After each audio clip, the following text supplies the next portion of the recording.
everyone.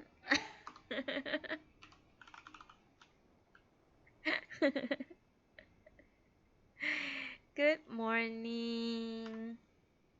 Good morning, everyone.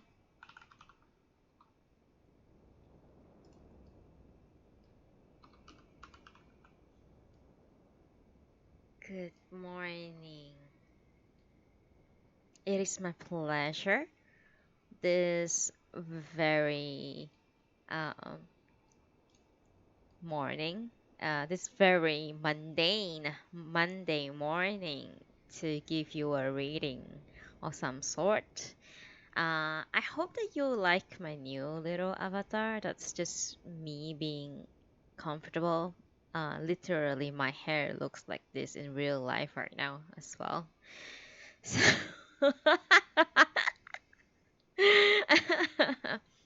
and for all the girls who are actually girls and not guys in real life, they'll understand why your hair is in this condition. However, anyway, usually I spend about 5 to 10 minutes just to do a little chat with everyone before we start reading at 10 past 10. Um, and yeah, so how's everyone's morning today? To those who are in my Twitch stream right now, please leave me a comment and let me know that you are there as well. Thank you very much. It's been quite a weekend. Um, I was supposed to do. I think last Friday I said that I was supposed to do a reading on Saturday, but there was some home improvement thing happening, so I couldn't do it because it would be very noisy. So uh, that is basically why I'm here. Back on Monday to read. But I also think that it would be nice for us to be starting a new chapter, new volume on a Monday morning. And I hope that you all will enjoy it. It's a very good book. I don't know how much you guys have followed so far, but I do have VODs available for the new listeners. Oh, there you go. Hello, Rian. Nice to meet you. Very nice to meet you. So, I don't know how much you guys have followed the story. It's basically about a cat's observation of human beings, and it's satirical, and it's absolutely hilarious because it's like the depiction of a cat's reaction um and thoughts about human beings are absolutely, in my opinion, pretty accurate. And I think that yeah. Some like after reading the book, I just look at my cat and I think to myself like, what does my cat think about me all the time? So yeah. Oh, well, welcome, Rian. I'm very happy that you're here. You do read so much. You do. That's good. Reading is actually very good. Yeah. Yeah, when it gets blurry, then you can come here and I can read for you instead. However, I'm a very selfish person. I would only read books that I personally enjoy. So, but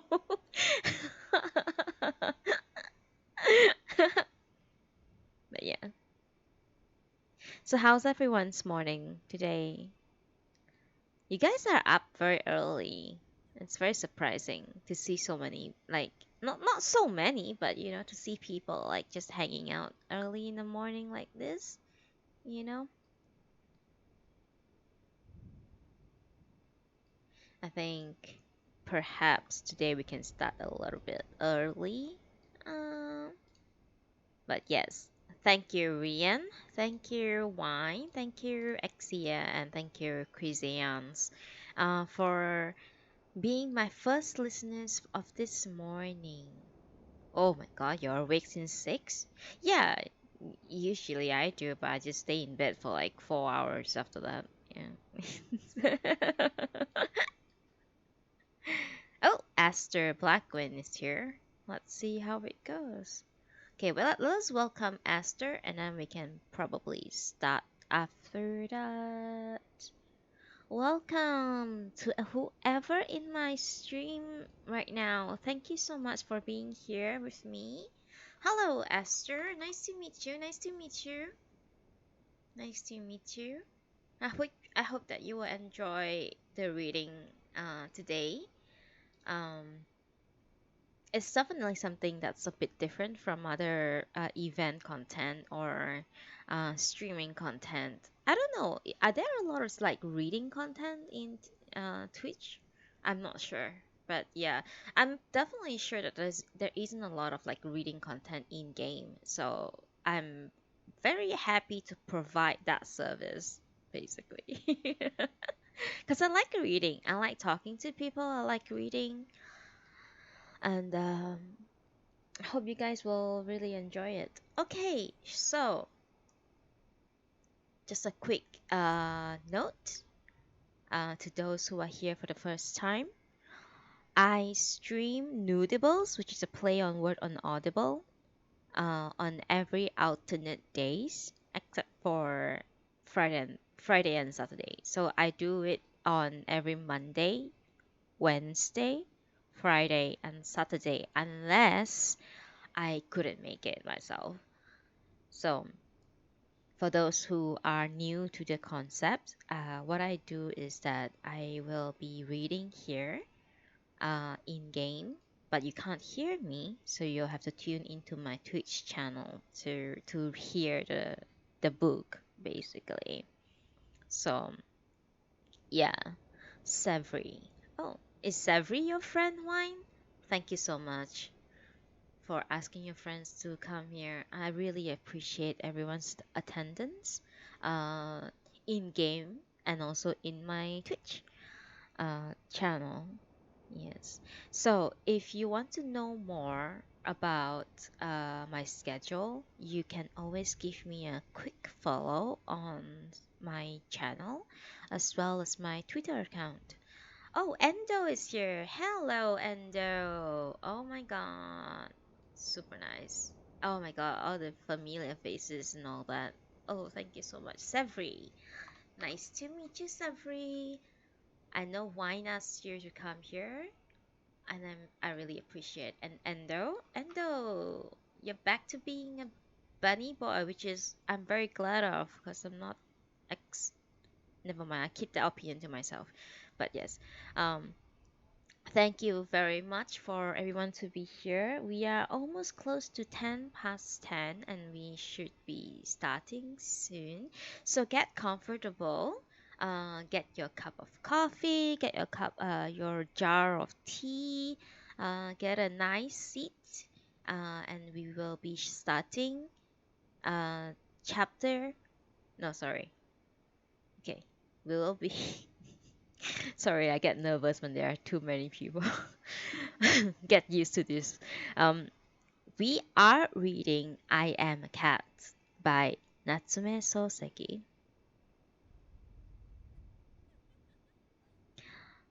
Volume 3, which is the last volume, and Chapter 1. Alright? And for those who would like to know more about my schedule, you can follow me on Twitter and also my channel on Twitch. And also follow me on Twitch so that you can get a notification whenever I go live. That should be all that I am going to promote myself with. I keep repeating that. That should be annoying enough to repel people, but you know what time it is? It is reading time. If you have a cat minion, do bring your cat minion out. I truly appreciate it. One sip of tea and we shall start.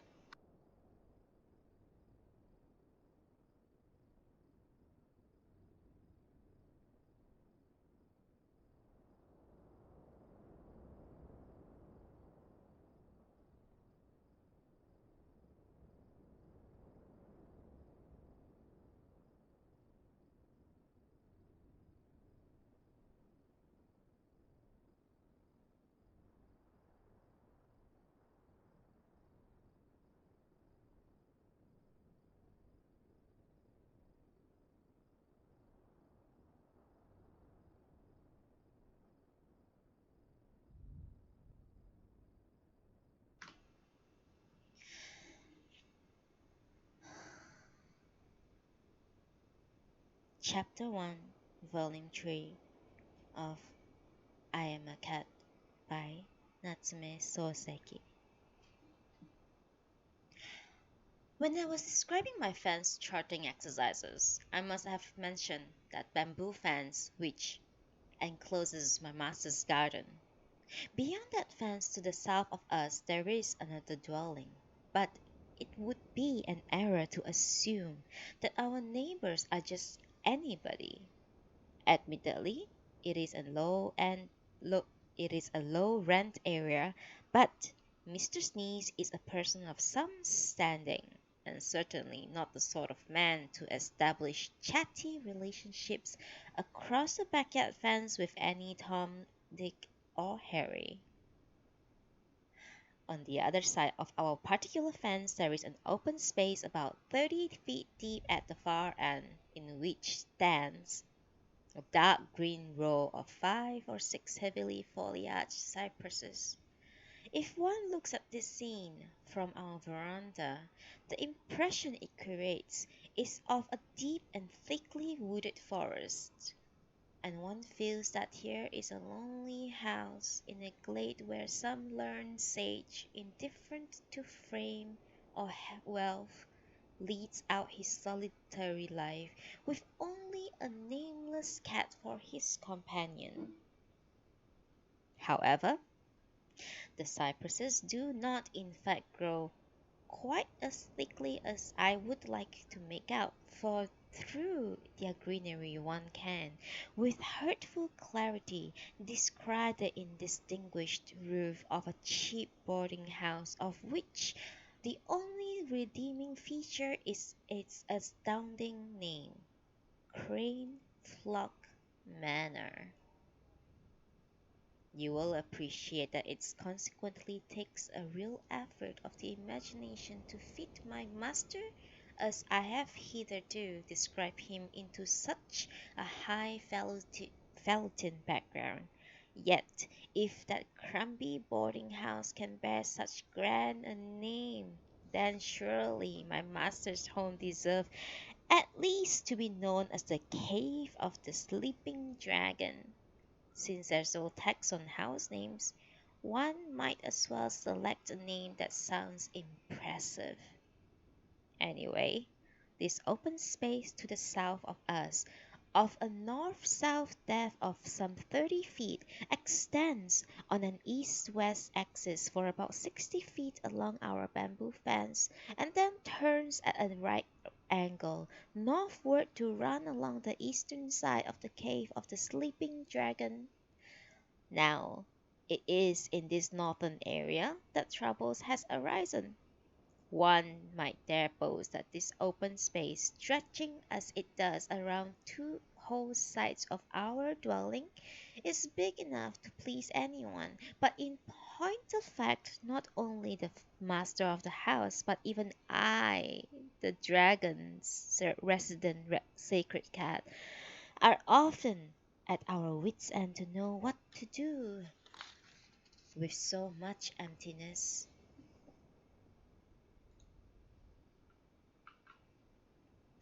Just as the cypress trees lord to the south, so to the north the scene is dominated by some 7 or 8 polonias standing in a row.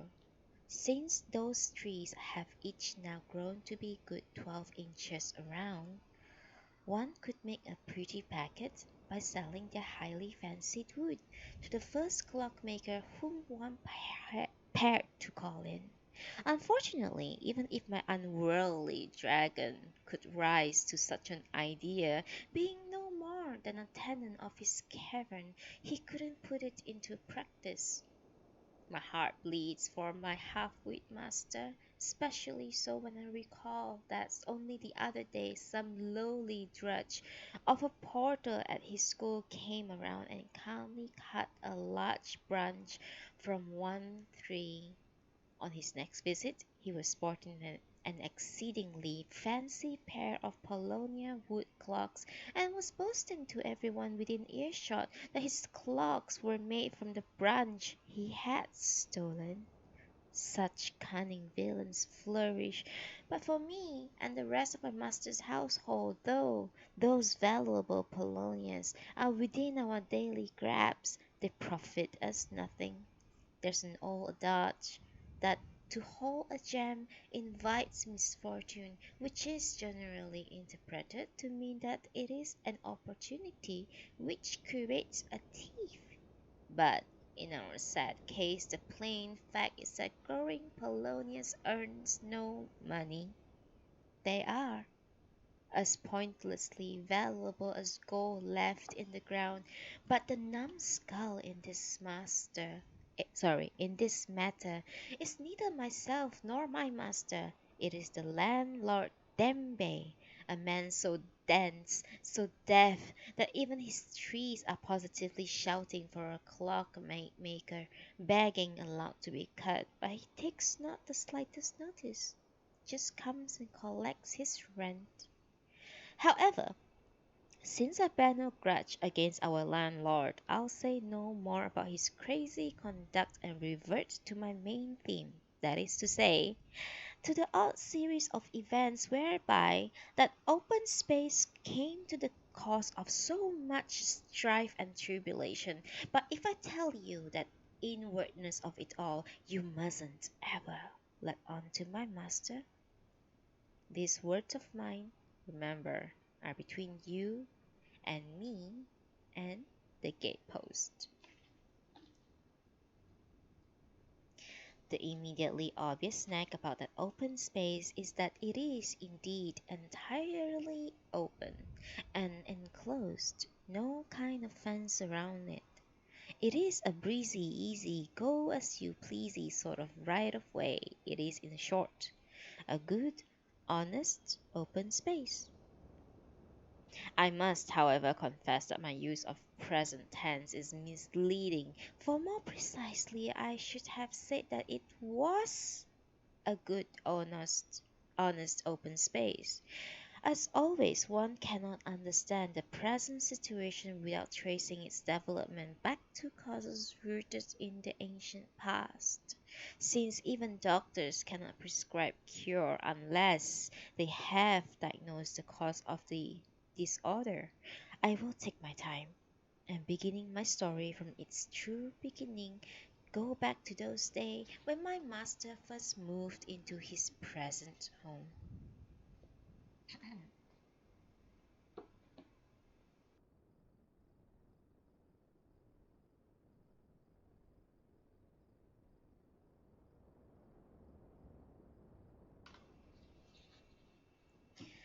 It's always pleasant to the humid days of summer to have a plenty of airy space around one's house. Of course, such open sites offer to burglars the advantage of easy access, but there's little risk of burglary when there's nothing worth the thieving. Hence, my master's house had never stood in the need of any kind of outer wall, thorn hedge, stockade, or even the flimsiest fence. However, it seems to me that the need for such defensive structures is really determined by the nature of whatever creatures, human or animal, which happen to live on the other side of any such open space, from which it follows that I must clarify the nature of the gentleman dwelling to the north of us. It may seem rather rash to call them gentlemen before I have clearly established whether those beings are human or animal, but it is usually safer to start by assuming that everyone's a gentleman. After all, we have the authority of the Chinese classics for calling a sneak thief hiding in the rafters a gentleman on the beam. However, the gentlemen in our particular case are not, at least individually, criminal characters such as trouble to the police. Instead, the criminality of these neighbors seems to be a function of their enormous number, for there are swarms of them, Swarms and swarms of pupils at a private middle school which, rejoicing in the name of the Hall of the Descending Cloud, collects 2 yen a month from each of 800 young gentlemen in return for training them to become yet even more gentlemanly. But you'll be making a serious mistake if you deduce from the elegant name from the school that it's all students who are gentlemen of elegance and taste. Just as no crane ever flocks to the city roost of the Crane Flock Manor, just as the cave of the sleeping dragon in fact contains a cat, so the tasteful name of our neighbor's boring school is an unreliable indicator of the true degree of its occupants' refinement. Since you have already learned that a madman like my master can be held to be included within the ranks of university men, even of lecturers, you should have no difficulty in grasping what louts may well be numbered among the inferentially polished gentlemen in the hall of the descending cloud. In my point, if my point is still not clear, a 3-day visit to my master's house will certainly drive it home. As I've already mentioned, when my master first moved into his house, there was no fence around the empty spaces. Consequently, the gentlemen of the hall, just like Rickshaw Blackie, used to saunter about among the Polonians, chatting, eating from their lunch boxes, lying down on the clumps of bamboo grass, doing, in fact, whatever they fancied. After a while, they began using the Polonians' grove for dumping the discarded rubbish. First, the corpse of their lunch boxes, that is to say, the bamboo wrapping sheath and odd sheets of old newspaper. But soon they took to dumping worn out sandals, broken clocks, anything in fact that needed to be pitched out. My master, typically indifferent, showed no concern of these developments and did not even bother to lodge a protest. I don't know whether he failed to notice what was going on, or whether, noticing, he decided not to make a fuss. In any event, those gentlemen from the hall seemed to have ever grown more like gentlemen as they advanced into their education, for they gradually extended their disgusting activities in the northern side of the open space to encroach upon its southern area.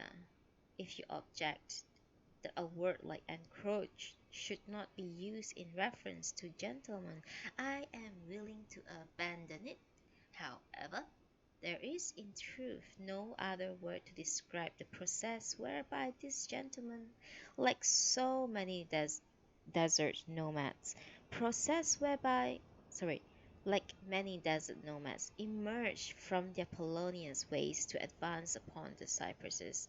Inasmuch as the cypress trees stand right in front of our living room, it was at first only the most daring of these elegant young men who dared to venture so far, but within a matter of days such daring had grown general, whether the more sturdy of the venturers had moved on to the greater things. There is nothing quite so terrifying as the results of education. Having thus successfully advanced to the actual side of the house, this educated youth then launched upon us an assault of songs.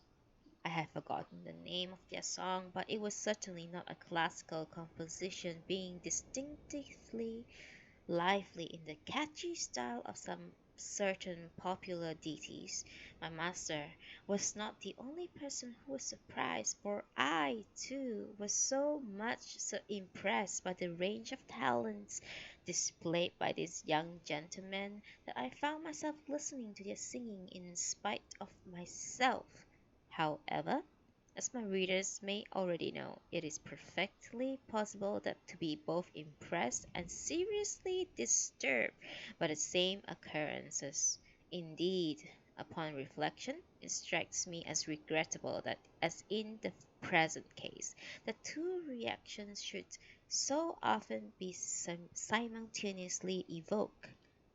I have no doubt that my master shared my sense of regret.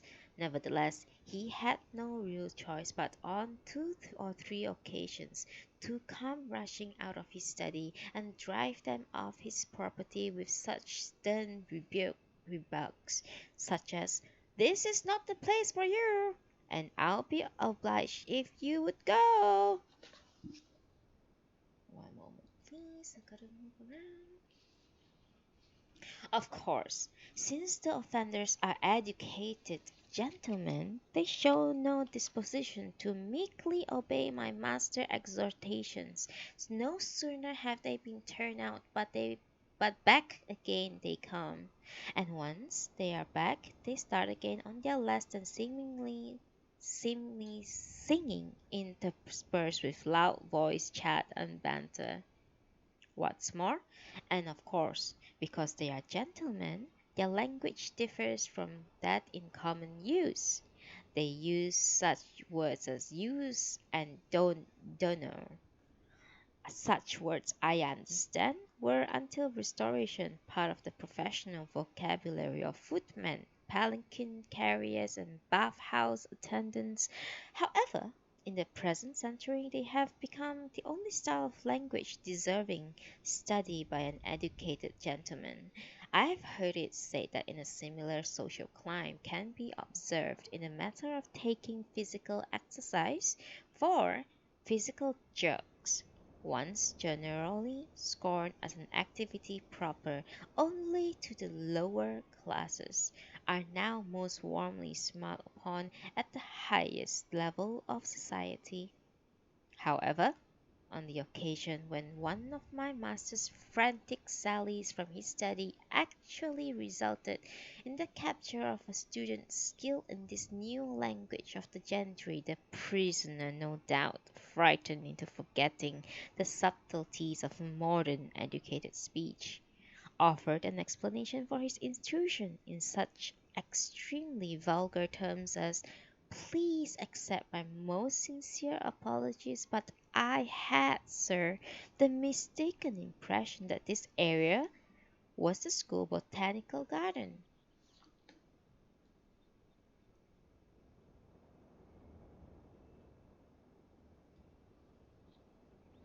Having subjected his victim to a cautionary lecture, my master turned him loose, which is a silly sounding form of words, but more suited to the liberation of newly hatched baby turtles, but nevertheless appropriate in that my master kept a firm grip on his prisoner's sleeve throughout the process of his reprehension.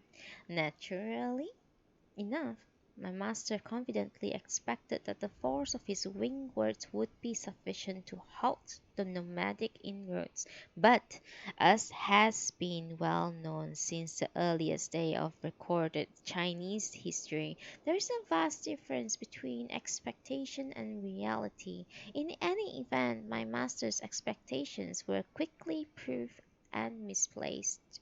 The young gentlemen now began to enter the open space from their northern side, walk boldly straight across it, then across our garden, and complete their short cut into the road beyond by use of our front gate. The sound of its opening naturally led us to expect the pleasure of visitors, so it was all the more infuriating to in fact receive nothing more than the noise of vulgar laughter from the direction of the Polonians. Things were clearly going from bad to worse. The effect of education grew daily more apparent until, recognizing that the situation had gone beyond his own powers of control, my master shut himself up in his study and there composed a politely worded letter to the headmaster of the hall and asking that a little closer control to be exercised over the high spirits of his students. The headmaster, in similarly courteous terms, replied with an expression of regret for the past intrusions and a plea for a little more patience pending the construction for which he had already arranged of, of a fence between the two properties. Shortly thereafter, a few workmen turned up, and in a scant half-day set up along the borderline so-called four-eyed fence of open-work bamboo, approximately 3 feet high. My master, poor old duffer, was delighted. Daft as ever, he glowed in the false conviction that the nomadic raids had now been walled away. But what a man in his right mind could possibly believe that a real change in the behavior of gentlemen can be wrought by the flimsy magic of a dwarfish bamboo fence? One must, of course, recognize that there is a vast fund of pleasure to be drawn from the provocation of human beings. Even a cat like myself sometimes derive amusement from teasing my master's otherwise uninteresting daughters. So it is entirely understandable that the bright young gentleman at the hall should have found it rewarding to tease such a dim-wit as my master. The only person who objects to this teasing is, of course, the person teased. Analysis of the psychology of teasing reveals two major aspects of its successful pursuit. First, the person or persons teased must never be allowed to remain calm. Secondly, the person or persons teasing must be stronger than the teasees, both in sheer power and in mere number. Only the other day, my master, who had gone off to gob in some zoo, came home to recount an incident there which had particularly impressed him. He had apparently taken time to watch some idiotic rumpus between a small dog and a camel. The small dog, barking like mad, had scampered like a whirlwind around and around the camel, while the camel, paying no whit of attention, had simply stood there stolidly patient under the burden of its hump, unable to provoke the slightest stir of interest from the camel. The little dog had eventually barked itself into a disgusted silence. My master, too dull to see the relevance of that experience to his own circumstances, had seen the camel's dull insensitivity as nothing more than comic, and he laughed a lot like he told his tale. However, the incident does clearly illustrate one major facet of the business of teasing. No matter how skilled the teaser, his efforts will be wasted if the teasee happens to be dull or as intelligent as a camel. Of course, should the victim happen to be inordinate strong as a lion or a tiger, the teaser will quickly find himself involved in the yet more total disappointment of being ripped to shreds. But when the teaser has accurately determined that his victim, however deeply angered, still can do nothing in effective retaliation, then indeed the joys of provocation can be drawn from a bottomless well. Why, one may ask, does teasing offer such endless pleasure? There are several reasons. First and foremost, it is the most marvelous way for killing time.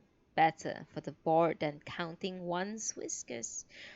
Of all the tribulations in this world, boredom is the one most hard to bear. I've heard, I've even heard that long ago there was a prisoner so crazed by solitary confinement that he passed his days in drawing triangles upon another all over the walls of his cells. For unless one does something, indeed anything, to incite a sense of purpose in one's life, one cannot go on living. Thus, The amusement in teasing derives in no small part from the stimulus which it gives to the teaser. But it is, of course, obvious that it is worthless as a stimulant unless it is successfully provoked in other a sufficient degree of the irritation, anger, even distress which makes the teaser's life worth living. Study of the annals of history discloses that there are two main types of people disposed to indulge in teasing: those of an utterly bored of witless mind, and those who need to prove themselves their superiority to others. The first group includes such creatures as those bored feudal lords who neither understood nor cared about the feelings of other people, a group which is nowadays best represented by boys so infantile, so mentally stunted, that, while having no time to think of anything but their own full pleasure, they have insufficient intelligence to see how, even in that subpuerile pursuit, best to employ their vitality. The second main group of teasers realizes that one can demonstrate superiority by killing, hurting, or imprisoning others, but that such a proof only occurs as a sort of byproduct from the situations where the real objective is to hurt, kill, or jail. Consequently, one should wish to demonstrate superiority without going to the length or running the risk of inflicting major damage. The ideal method is by teasing. In practice, it is impossible to prove one's superiority without inflicting some degree of injury, and the proof has to be practical because no one derives adequate or pleasurable confidence in his prowess from mere conviction thereof within the privacy of his own mind. It is, of course, true that the human creature characteristically prides itself on its self reliance. However, it would be more exact to say that the creature, knowing it can't rely upon itself, would very much to believe that it could, and it's consequently never at ease with itself until it can give a practical demonstration to some other creatures of how much it can rely upon itself. What's more, those endowed with the least intelligence and those least sure of themselves are precisely those who seize upon the slightest opportunity to demonstrate their entitlement to some sort of certificate of prowess. One can observe the same phenomenon in the world of judo, whose devotees every so often feel the need to heave someone or other over their buttocks and smack them down on the ground. The least proficient of these dedicated cross buttocks wander about their neighborhoods looking for someone, even for someone not of their quaint fraternity, upon whose weaker person they can demonstrate the superiority in using their bottoms to sling the upright flat on their backs. One moment, please, for hydration.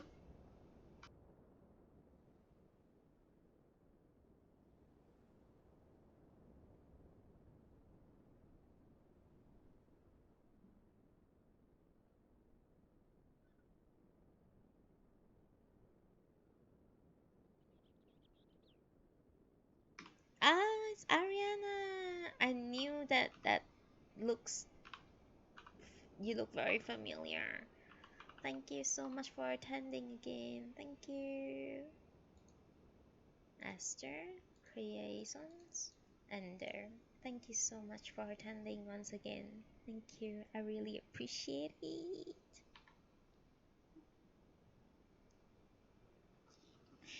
Shall continue?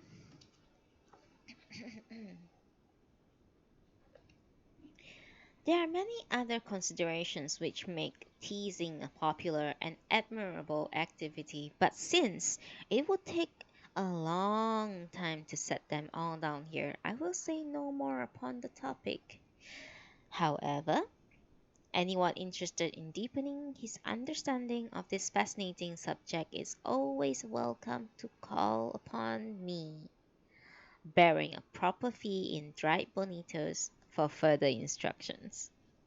Perhaps I might usefully offer the following succinct conclusion based upon my foregoing remarks, namely that in my opinion, the ideal subjects for teasing are zoo monkeys and school teachers.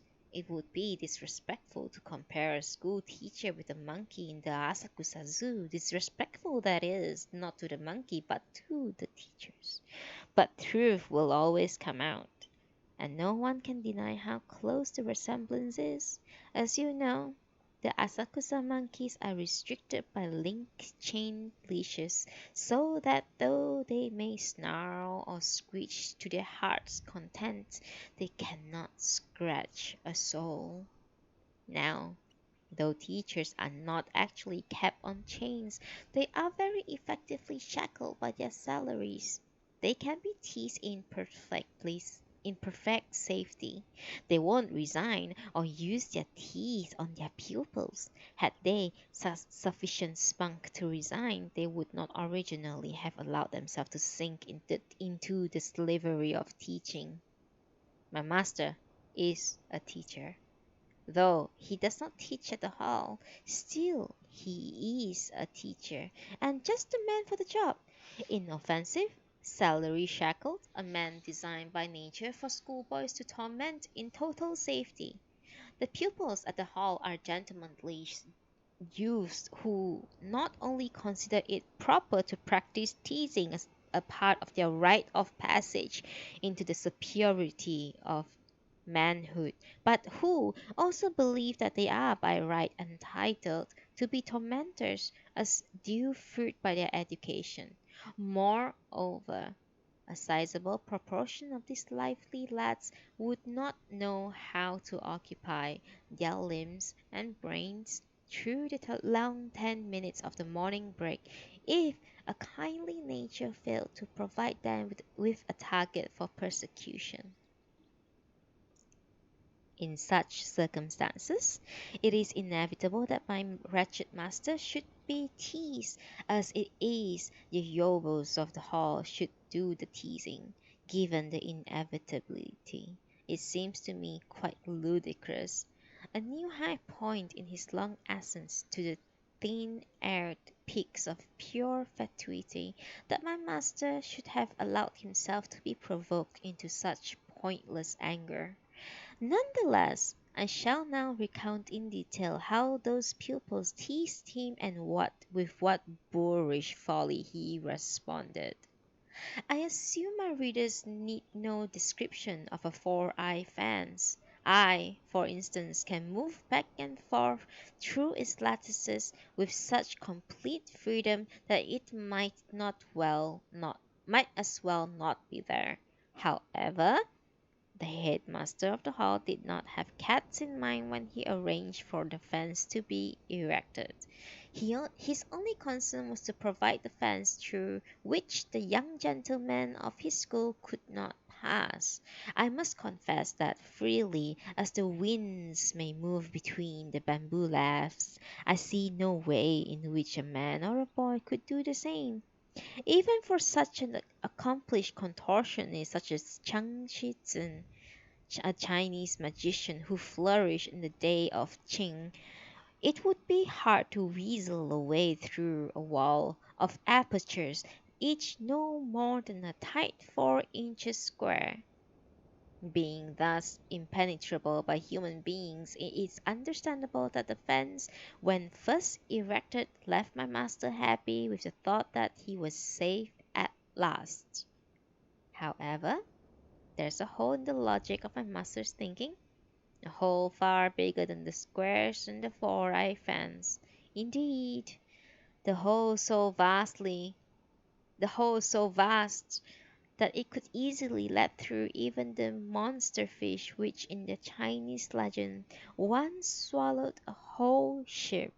The point is, my master assumes that the fence is something not to be crossed, from which follows his second assumption that no schoolboy worthy of the name would force his way past any fence, which, however humble, can be recognized as indeed a fence, as such a clear identifier as a boundary line. Even if my master were able to temporarily set aside those two assumptions, he would nevertheless still calculate that the smallness of the open work squares provided genuine protection even against such any improbable youths as might dare to contemplate forcing his way through them. He all too hastily concluded he was safe, simply because it was obvious that not even the smallest and most determined boy, unless he happened to be a cat, could possibly squeeze through the fence. But the massive flaw in his analysis lay in the fact that nothing is more easy than to climb or jump a fence but 3 feet high, which, quite apart from the fun of it, it also offers excellent physical exercise.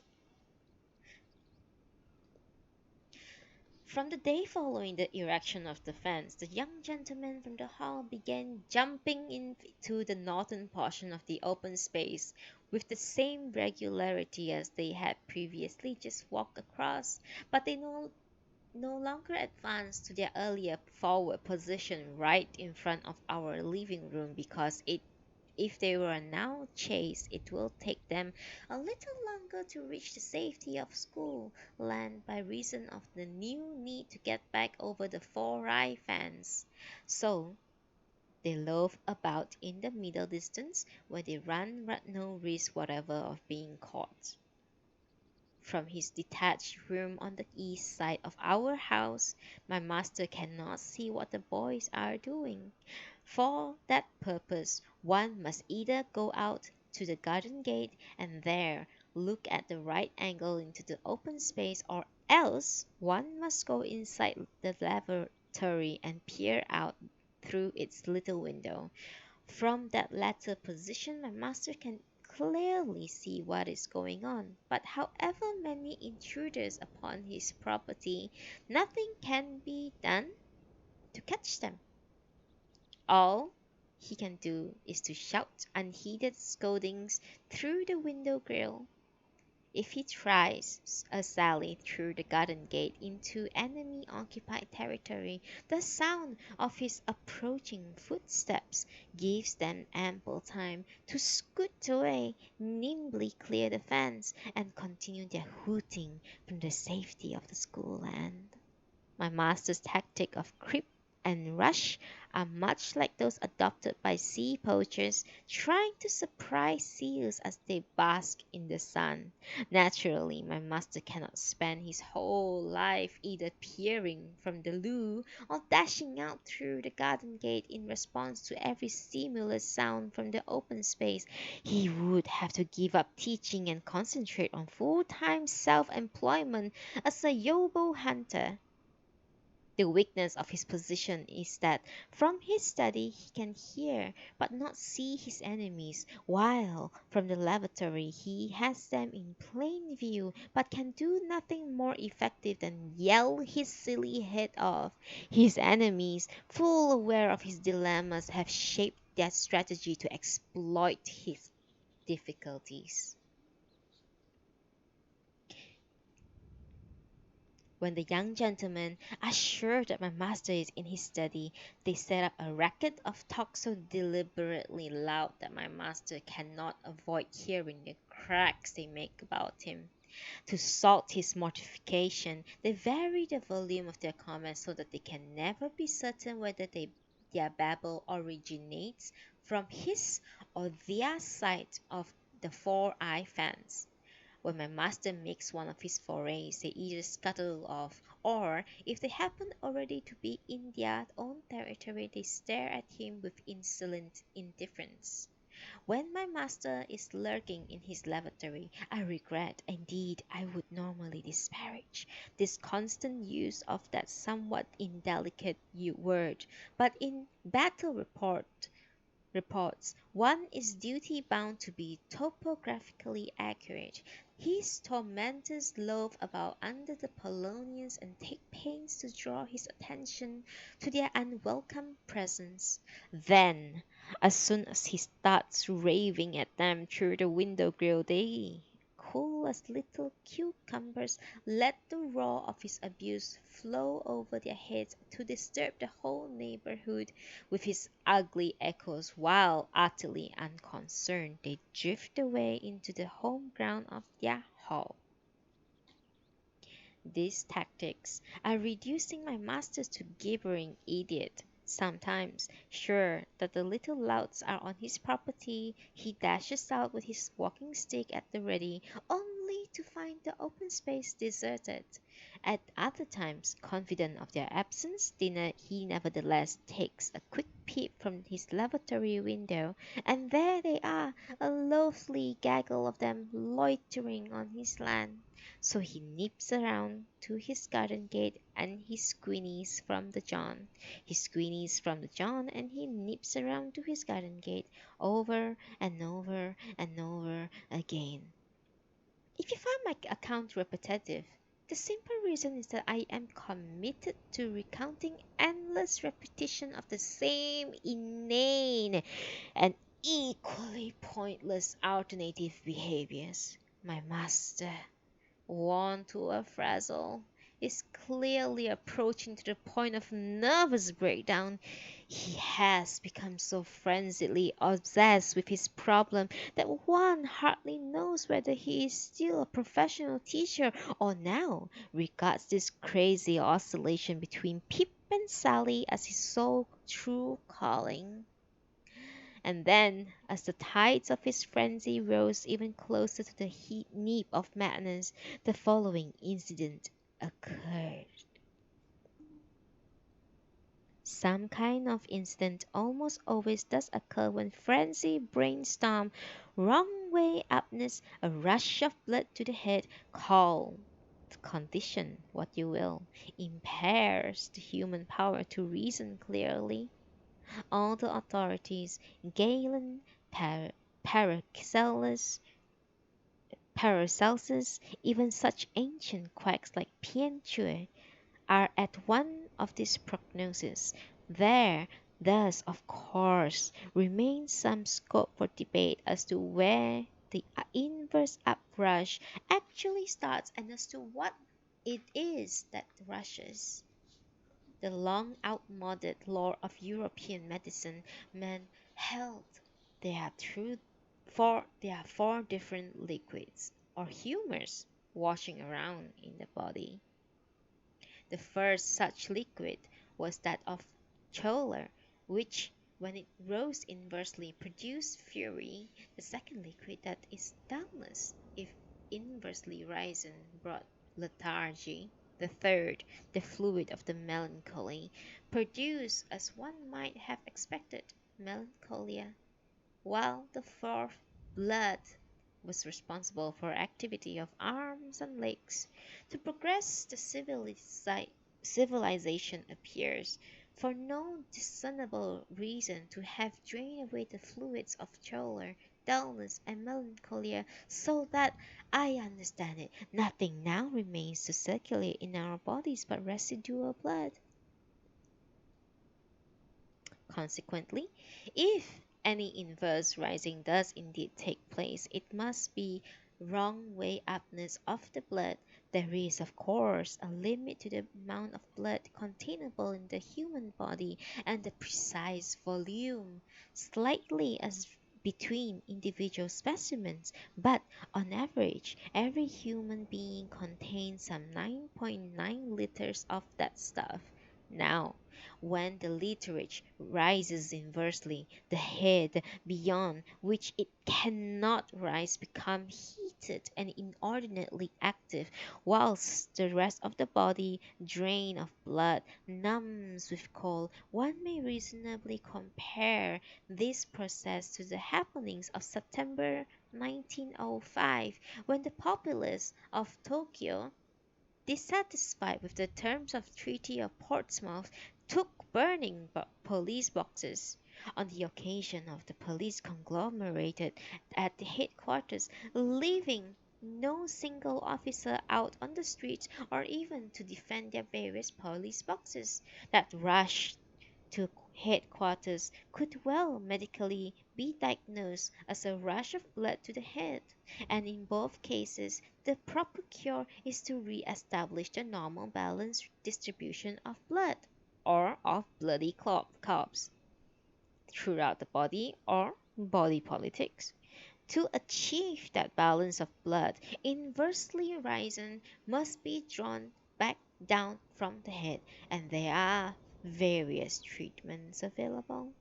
For instance, I understand my master's deceased father was in the habit of wrapping a cold, wet towel around his head and then toasting his feet on charcoal foot warmer. Practices whose efficacy would seem to be well warranted by those passages in Chinese medical classics. Some thoughts on typhoid fever, which states that keeping the head cold and the feet warm ensures good health and guarantees longevity. A towel a day keeps the doctor away. Another much favored method of treatment is that in common use among the priesthood. Indeed, it appears, when on pilgrimage, wandering Zen priests would invariably pick out a place to rest or sleep when there was a tree above, a stone beneath. The slogan refers neither to any aesthetic ideal nor the self-mortifications of penitents, but to a particular technique for reversing rushes of blood to the head, which was first worked out, no doubt in his early days of rice-pounding kitchen scullion, by the sixth patriarch of the Zen sect, His Ineffable Holiness Huining. Test the method for yourself. 1 second, please. Hydration.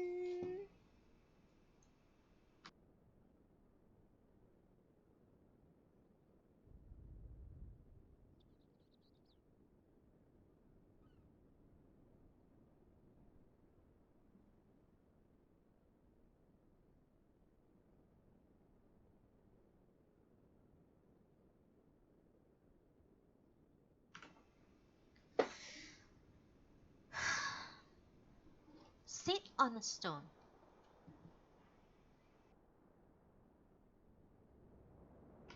Sit on a stone, and in the nature of things, your bottom will grow cold. As the buttocks chill, any heady sensations associated with raising blood will sink away to nothing. That too, beyond all shadow of doubt, is also the nature of things. One marvels does one not at the precipience of the sixth patriarch.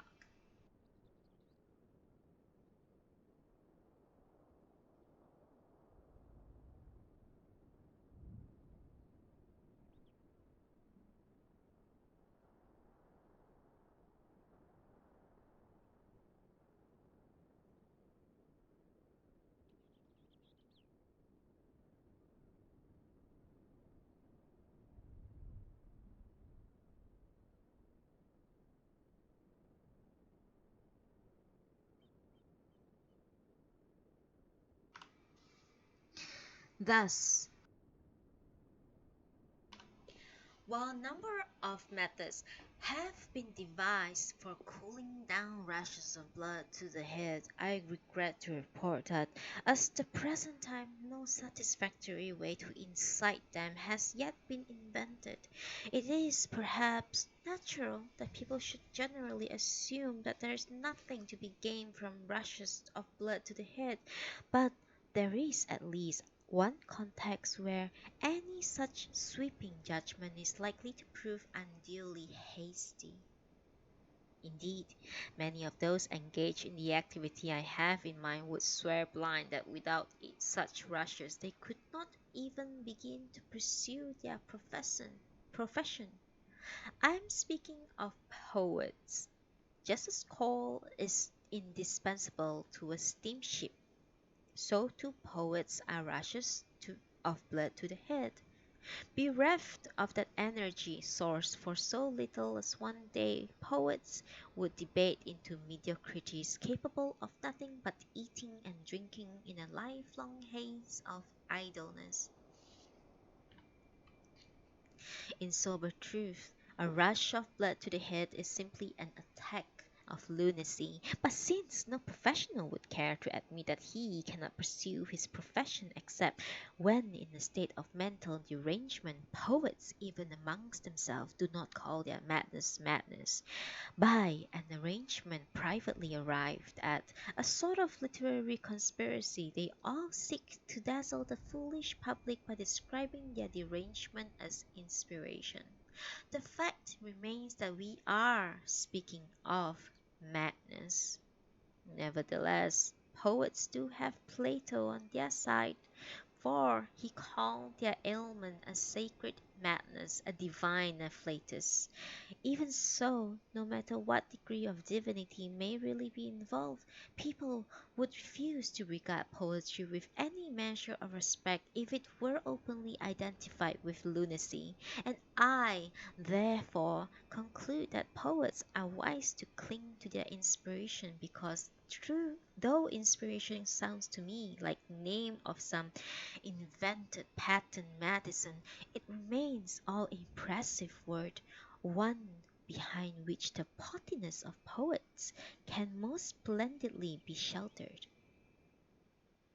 When exotic sounding delicacies, in fact, consists of nothing more unusual than yams, when the images of the goddess of mercy consist of nothing more than 2 brief inches of rotten wood, when game soup specialties are cooked from common crow, when best stewed beef in boarding houses of horse flesh in hot water, why should one question the reality of inspiration? If its reality is, as it must be, madness, at least it quickly spends itself, lunacy by fits, especially fits and starts. Indeed, it is only because their manic possession is so signally short-lived that poets are not all shut away in the loony bin at Colney Hatch. I think it's fair to add that these short-term maniacs, these inspired idiots, appear to be extraordinarily difficult to produce. It is painfully easy to manufacture lifelong loonies, but even the most artful god seems to have trouble fashioning beings whose manic spells are limited to those periods during when the lunatic is holding a means to write and is confronted with a blank paper. In any event, God seldom creates such specimens. Consequently, they have to be manufactured without divine assistance, and all down the ages, scholars have been obliged to devote them as much as time and effort to finding the best way to generate the flow of inspiration as they have to the problems of preventing the rushes of blood to the head. One seeker after inspiration, convinced that the secret of its attainment lay in constipation, assiduously strove for that prior condition by eating a dozen unripe persimmons every day for fruitless years on end. Another aspirant to inspiration believed he could achieve his objective by literal hot-headedness, accordingly spent his days in an iron bathtub, heated from below, consuming enormous quantities of hot sake. Failing to achieve immediate success, He concluded that the flaw in his scheme must lie with the bath water, but unfortunately, before he died, before he could gather sufficient money to afford the expense of bathing in boiling pot, yet another would-be poet placed his hope for an inspiring rush of blood to the head in the long-received concept of acquisition through imitation. It is an ancient idea that the imitation of the conduct of some acknowledged master will produce in the ape of the same mental state as graced the model. According to the theory of a man who behaves like a drunkard will eventually feel what a drunkard feels, while a man who squats sufficiently long in the attitudes of a Zen master, enduring the agony while a joss stick burns itself to nothing, will somehow or other experience the master's experience in enlightenment. The adoption of the theory of imitation to the search of inspiration led to the conclusion that if one imitated the conduct of some literary giant, one would experience the same rushes of blood to the head as inspired his literary achievements.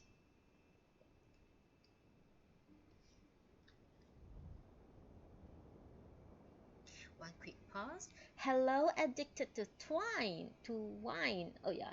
Okay, it's whiny. I guess that's your new account, huh? Follow.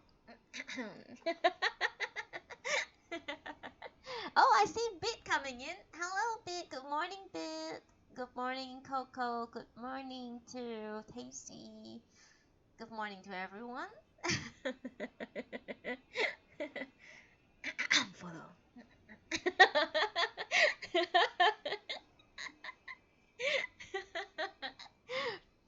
Okay, let's take a quick break, a tea break, and I'll be right back in about 2 minutes. All right, and yes, Twisty.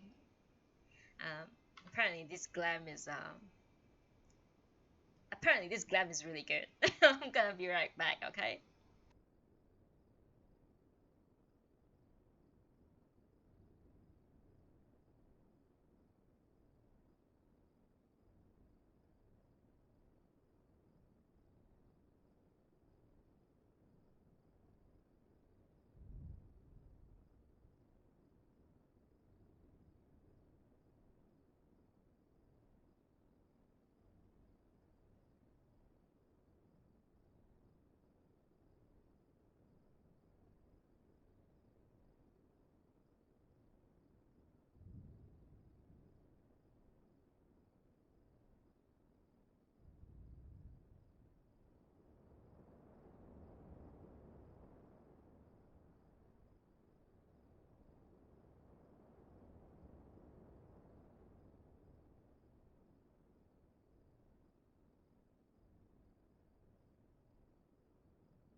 And I am back, and we lost viewers.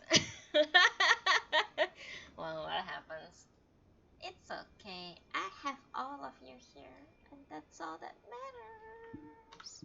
Alright, let's continue. The super savage cat.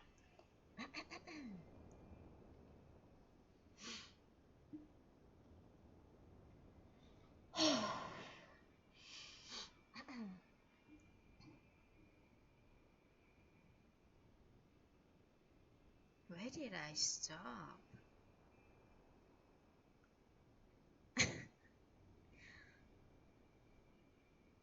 Another aspirant to inspiration believed he could achieve his objective by literal hot-headedness and accordingly spent his days in iron bathtub and heated from below, consuming enormous quantities of hot sake. Failing to achieve immediate success, he concluded that the flaw in his scheme must lie in the bath water, but unfortunately, he died before he could gather sufficient money to afford the expense of bathing in boiling port. Yet another would-be poet placed his hope for an inspiring. Oh wait, yeah, I already read this. The adoption of the theory of imitation to search for inspiration led to the conclusion that if one imitated the conduct of some literary giant, one would experience the same rushes of blood to the head as had inspired his literary achievements. I am reliably advised that Victor Hugo used to think up his finest prose effects while laying on his back in a sailing boat, from which it would follow that if one can board a yacht, lie on one's back and stare at the blue sky, one may confidently expect an upflow of stupendous prose.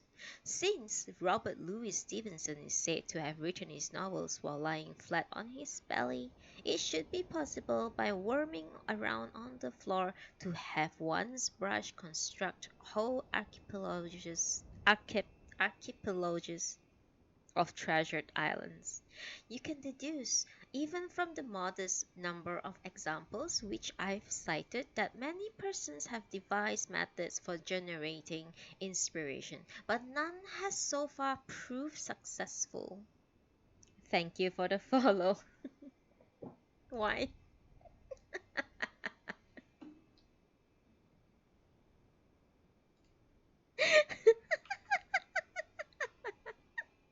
I feel like I feel I feel I feel like I've like forced you to do it.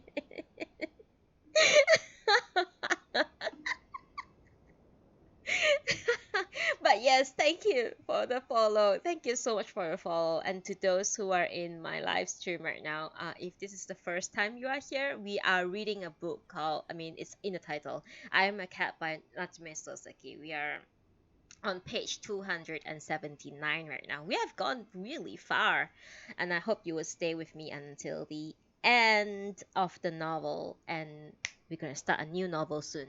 I promise. You can get the star stickers? Sure.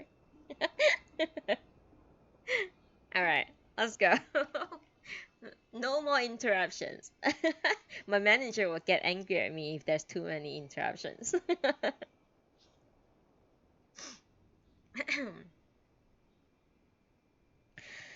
Okay. You can deduce, even from the modest number of examples which I've cited, that many persons have devised methods for generating inspiration, but none has so far proved successful. And current opinion holds that its artificial generation is impossible, which is, of course, sad, but nothing can be done about it. However, I'm quite certain that sooner or later someone will find a way to produce the divine afflatus on demand, and for the sake of dull humanity, I sincerely hope that the desirable discovery is not too long delayed. I feel that I've spoken at more than sufficient length about rushes of blood to the head, and I will therefore now revert to my account of crisis mounting within my master. I must, however, first observe that any major event is invariably preceded by a series of minor happenings, tremors, and smoke puffs, clearly indicative of coming explosions, and throughout the ages the admirable efforts of a long succession of historians have all flowed by their concentration upon major events.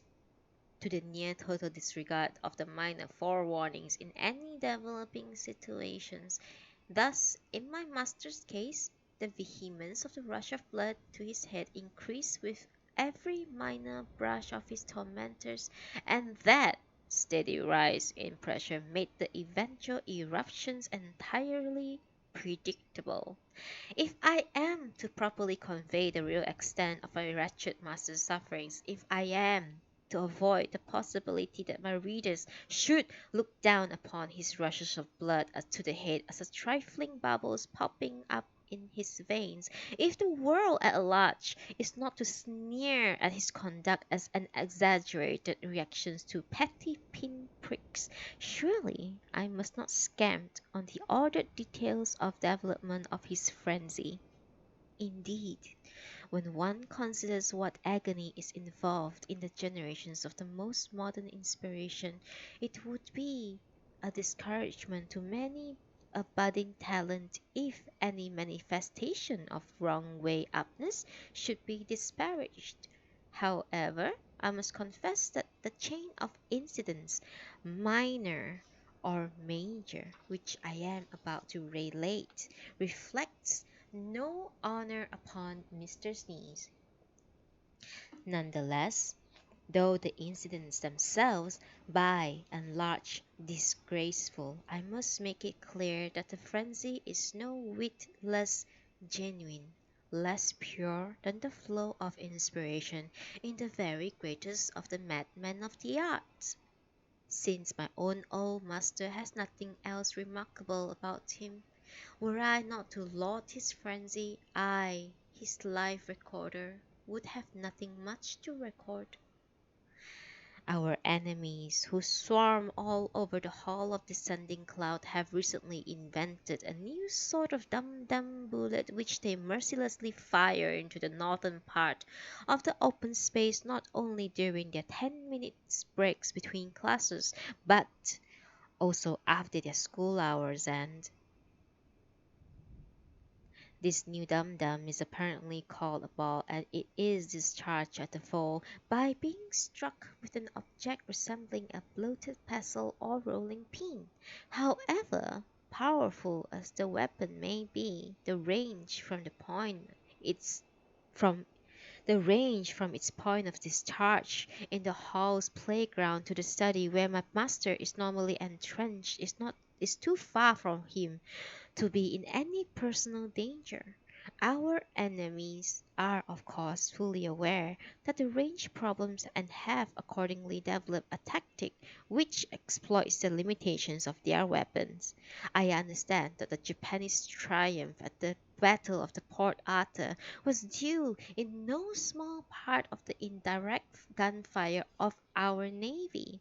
Correspondingly, even a dum-dum struck no further than into the open space must surely contribute something to the discomfiture of my master, especially, presumably, as an expression of the solitary solidarity of the swarm. Every missile is accompanied by a loud and menacing cry of "Wow!" uttered in unison from every hostile throat. You can imagine what terror my master is overwhelmed, how pitiful contracted are the blood conduits to his arms and legs, and how inevitably under the pressure of agony all the blood at large within him begins to flow in the wrong direction upward to his head. One must concede the artful ingenuity of those young schemers in the hall. Long ago, there was long ago in Greece, there lived a writer named Aeschylus, whose head was of the kind common to all scholars and writers, that is to say, it was bald. If you should wonder why such persons should all lack head hair, the person is that scholars and writers are usually poor, and therefore ill nourished, and that their work is all in the head, so that what little nourishment reaches their head is all so rapidly there consumed that a very small proportion of it survive to nourish the hair roots in their scalps. Writers and scholars are all characteristically both undernourished and bald. It follows Aeschylus, being a writer with no hair on his head. Indeed, he was renowned for his magnificently smooth pate, hairless as a kumquat. Sorry. One day, with his usual head, I do not mean to imply that one can change heads as one changes hats, wearing at will a party head or an everyday head or a Sunday go to meeting head, but simply on this occasion the head of Aeschylus was as bald as ever. This famous writer went out walking on the streets, where he allowed the brilliant Grecian sunshine to be reflected from his skull, which was a very bad mistake.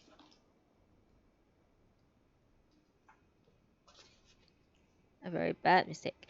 Bright light reflected from the smooth bald head can be seen from an enormous distance. It is the top of the tallest tree which takes the wind's worst force, so the top of earth's most shining man may well expect attention no less fierce.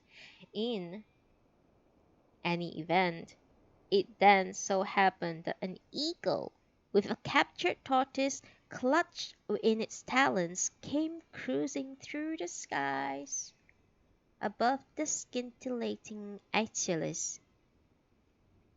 Tortoises and turtles make delicious eating, but even in the days of the early Greeks, they had already so far evolved to be very hard-shelled creatures, shells so hard, however delicious the meat within, makes it equally hard for meals to be made of turtles or tortoises. It is perfectly true that lobsters grilled on the shell are a popular dish today, but no one ever heard of tortoise stewed in the carapace, and I doubt that if they ever will. Certainly no such item appeared on the menus of ancient Greece, and the cruising eagle was beginning somewhat embarrassedly to wonder what on earth he should do with this pendant tortoise when his eye was caught by a brilliant glittering from the distant earth below him. I've got it, thought the eagle. If I drop this tortoise on that shiny thing, its shell must surely break, and once the shell is broken, I can plumb it down and gorge to my heart's content on its unshielded meat. Nothing more simple. Here we go. And aiming skillfully for the effulgent center of the Aeschylean skull, he straightway dropped the tortoise. Unfortunately, and both for Aeschylus and for the disappointed eagle, the skull of both writers are softer than the carapace of the tortoise. So it was that, with his bright head smashed in smithereens, and the luminary of literature came to his pitiful death. My readers may be wondering how long this digression into death from the sky relates to my master's troubles, but I have reasonable hope that all in good time the connections will declare itself. First, however, I feel bound to comment that I find it hard to determine the true intent of the eagle. Did he drop the tortoise in full awareness that the shiny object was the head of a writer, or did he genuinely believe that the target was a bare rock? Depending on the way of which one interprets the bird's intention, one can or cannot draw a useful parallel between the eagle and those boy-faced harpies from the hall. Moreover, any attempts fully to understand the problem must take due account of variety of conflicting factors. For instance, it is a matter of fact that my master is not bald, and consequently his head, unlike those Achilles other distinguished writers and scholars, emits no brilliant light. However, he does possess, though it is pitiably small example, that sine qua non of any writer or scholar, a study. In addition, though he is normally to be found asleep in front of it, he does actually spend much of his time with some difficult book propped up before his nose. One must accordingly regard him as a person of at least the scholarly type. The fact that his head is not of a scholarly baldness does not necessarily mean that he is unqualified. Thank you for the follow, Zinban21. Thank you for the follow. Oh my god, I didn't realize it. Thank you. Thank you so much. Alright. The fact that his head is not of a scholarly baldness does not necessarily mean that he is unqualified for such nudity. It could simply be that he is not yet fully unfledged. However, at his present rate of losing his wig, he can confidently expect to soon be as bald as any could of a professor. If his depiction of the battle objective of those hooligans at the hall, one must acknowledge that he would be acting scrutely if they concentrated their dum-dum fire on my master's head.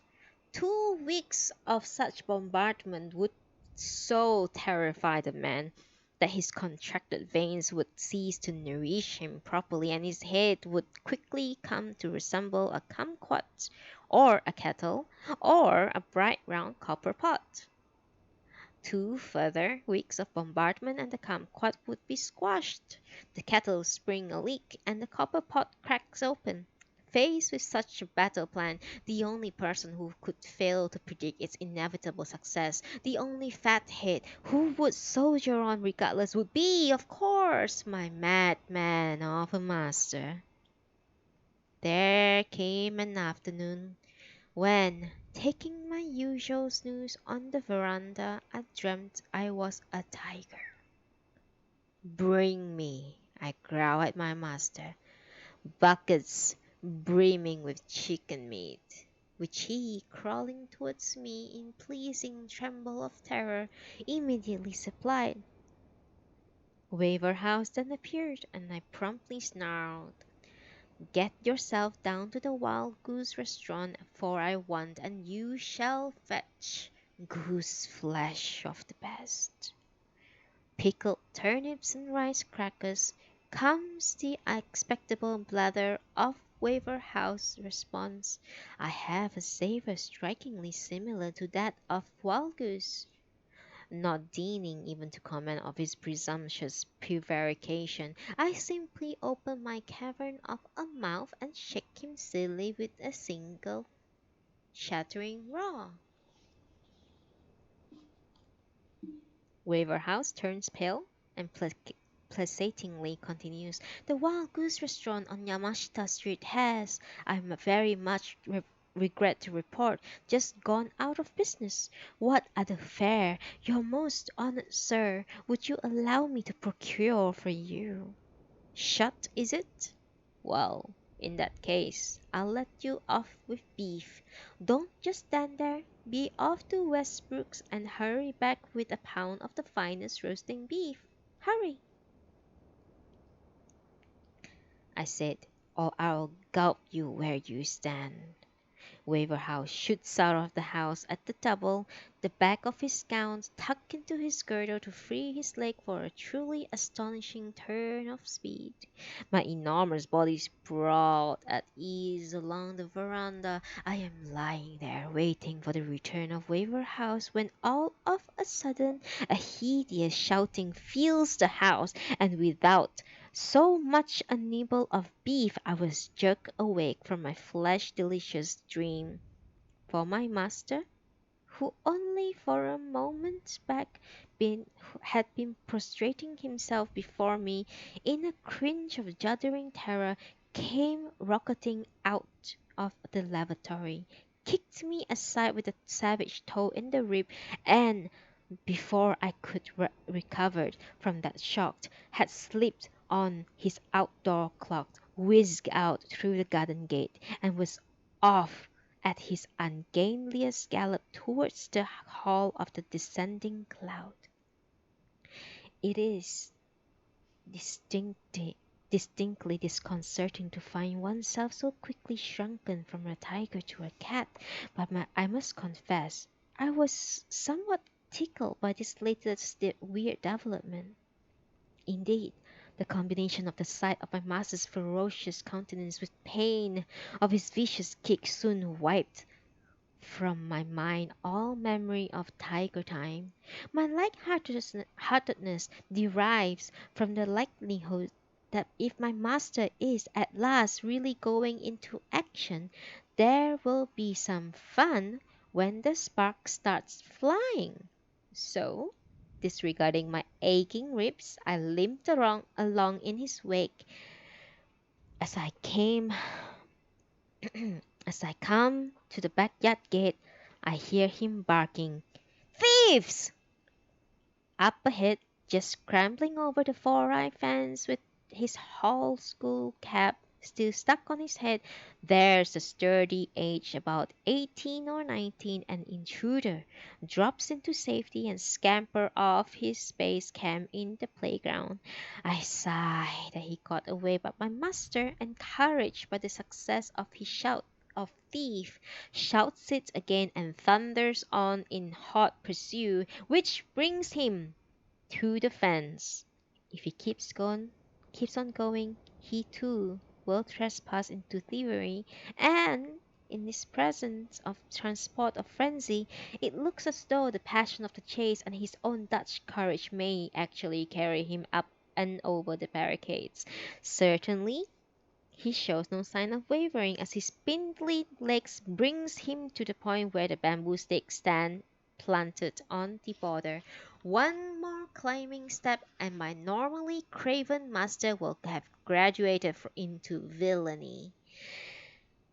At that moment, one of the enemy generals, some scurvy usher with a droopy thin moustache, moved up to the frontier where he and my master, each on his own side of the fence, engaged in the following utterly fallacious parley. Yes, he is a student of the hall. Then, like all good students, he should conduct himself correctly. How does he come into to be trespassing on someone else's premises? He was collecting a ball that has rolled into your land. Why then did he not simply come and ask my permission to retrieve it? I will ensure that the boy is reproved. Well, in that case, all right. The negotiations, which are happily anticipated, developing into outright battle, thus quickly petered out in a dull exchange of prosiest kind of chicken chat. My master's fire-breathing threats are mere bravado. When it comes to action, nothing ever happens. It's not unlike my own reversion from a dream tiger into an actual cat. In any event, the foregoing happenings constitute that minor incident of which I wish to tell you, and I will now proceed to the tale of the major incident which followed. My master is lying flat on his belly in the living room with the sliding door left open. He is deep in thought, probably devising ways to defend himself against the hooligans at the hall, where, it would seem, classes must be in progress because no noise whatsoever is coming from the playground. Instead, through the unwanted quiet comes a voice which, by its resonance, I immediately recognize as the voice of the enemy general at the yesterday's conference, delivering a clear and closely reasoned lecture upon ethics. Thus, public morality is so important that you will find it practiced everywhere, in Europe, in France, in Germany, in England, everywhere. Furthermore, everyone in Europe, even the most humble persons, pays due respect to the public morality. It is all the more regrettable that we in Japan are still unable to match the civilization of foreign countries in this matter. Some of you may perhaps think that public morality is an unimportant concept newly imported from abroad, but if you do so think you are mistaken. Our own forebears are proud to be guided by the teachings of Confucius, which in every context emphasize importance not only of faithfulness, but of true understanding of the needs of other beings. It is upon precisely such an understanding that public morality is founded. Since I am human, there are times when I feel like singing in a loud voice, but if I were studying and someone in the next room started singing loudly, I would find it impossible to concentrate on my reading. Therefore, even though I would like to refresh my mind by quoting aloud from some anthology of classical Chinese poetry, I restrain myself from doing so because I know how infuriating I would find such disturbance of my own studies. In brief, you should national tradition of public morality. In brief, your own national tradition of public morality must always be observed, and you should never do things which might be a nuisance to others. At that point, my master, who had been listening carefully to the lecture, broke into such a broad grin that I feel I must explain the inwardness of his reaction.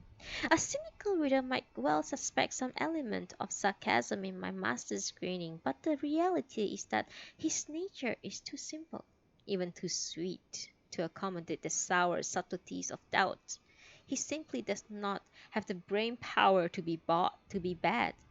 He grinned for no more complicated reasons than that he was pleased by what he had heard, and in his pitiful simplicity he genuinely believed that since the ethics teacher had given such a poignant exhortation to the students, the hail of dum-dums would now cease and he could snooze along forever in the recovered safety of his study. He need not yet, he reasoned, lose his hair. His frenzies may not be instantly cured, but with the passing of days their violence will abate. He can dispense with wet towels around his brows and coal burner for his feet, and he need not sleep with a tree for his only shelter and a stone beneath his bum.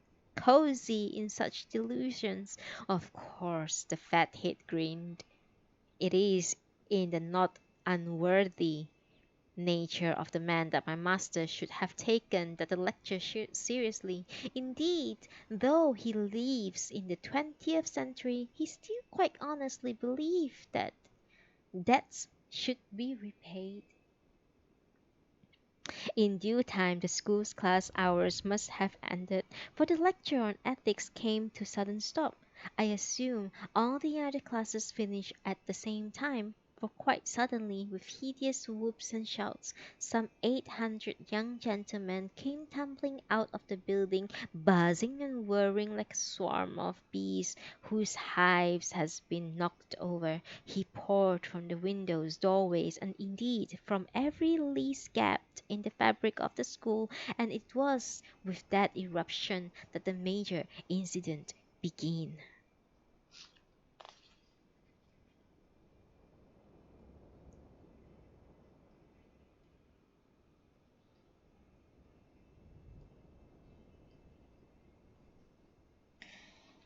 One quick pause for tea.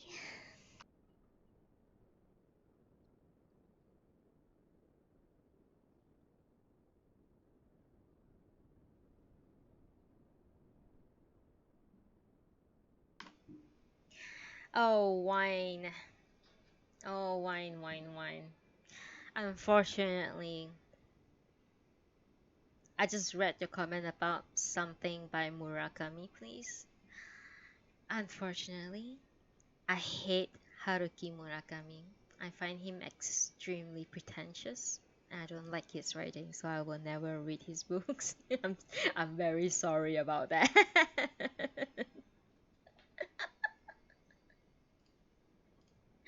I I'm very sorry about that. I do not like Haruki Murakami. I think he's way too pretentious.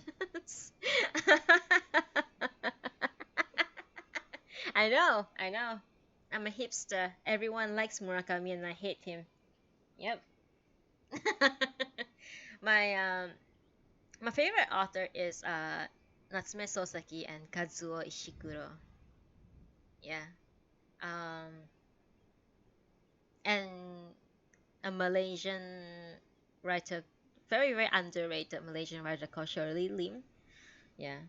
I I don't like Murakami. I think he's way he's he's writing up for okay, just a quick stop, right? Okay, just a quick moment, right? Let me defend myself why I don't like Murakami. I usually like writers who can write women very well, like not in like it's very very hard to find first of all movies or stories related to women that depicts women as human being. Murakami's women's are all always super fucked up and like in need of man to save them. Uh, I don't like I hate that so much. So um, I tried reading his books. Yeah, I did try, but it's Murakami's women's are absolutely horrendous. He doesn't know how to like. He sounds like I know like he sounds like an incel trying to write a woman. That's my opinion, personal opinion. Yeah. Maybe I'll try reading Norwegian Wood. I mean, I can borrow the book from my friend. I never read Norwegian Wood, but yeah, he is. Yeah, he is a fucking incel. So yeah, true. So you see, you understand why I don't like Murakami. No offense taken, right? Yeah. He's not bad. I'm not saying that his writing is bad. His writing is good. But I don't like the way he writes women. And I don't like his like it's very hard. Sometimes it's very hard for me to separate the art and the person. Most of the time I could. But when it comes to Murakami, because of the way he writes women, it's absolutely dog shit. I just don't like Murakami. Bit we are talking we are talking about Haruki Murakami, a Japanese author. He's very very famous, and a lot of people like his books. But I personally, because I'm a fucking hipster, I don't like Haruki Murakami. Yeah, he's it's very toxic. You love him. Yeah, I just don't like Murakami solely for the way that I don't like the way he writes woman. That's all I can say. That's all I can say why I don't read Murakami's book. Solely because he writes woman really badly, like in very bad light. He doesn't understand woman. Like Kazuo Ishiguro, his protagonists are always mostly women, and it's like Ishiguro knows how a woman feel. It's just like watching a Studio Ghibli film, right? You watch all of the Studio Ghibli films are made by uh men, but all of the protagonists are little girls or women, but all of them are really good girls and women, like very perfectly, like not perfect, like very genuinely portrayed, written girls and women. That's why I like Studio Ghibli films. I if any sort of medium that portrays women as some sort of um, damsel in distress, or like always in need of men to save them, I immediately hate it. Yeah. And with Murakami, I read a few of his books. I don't like Kafka on the Shore and some short stories and all that. The women in his stories are all very fucked up, and somehow the men are like there to save them, and I fucking hate it. I don't like it.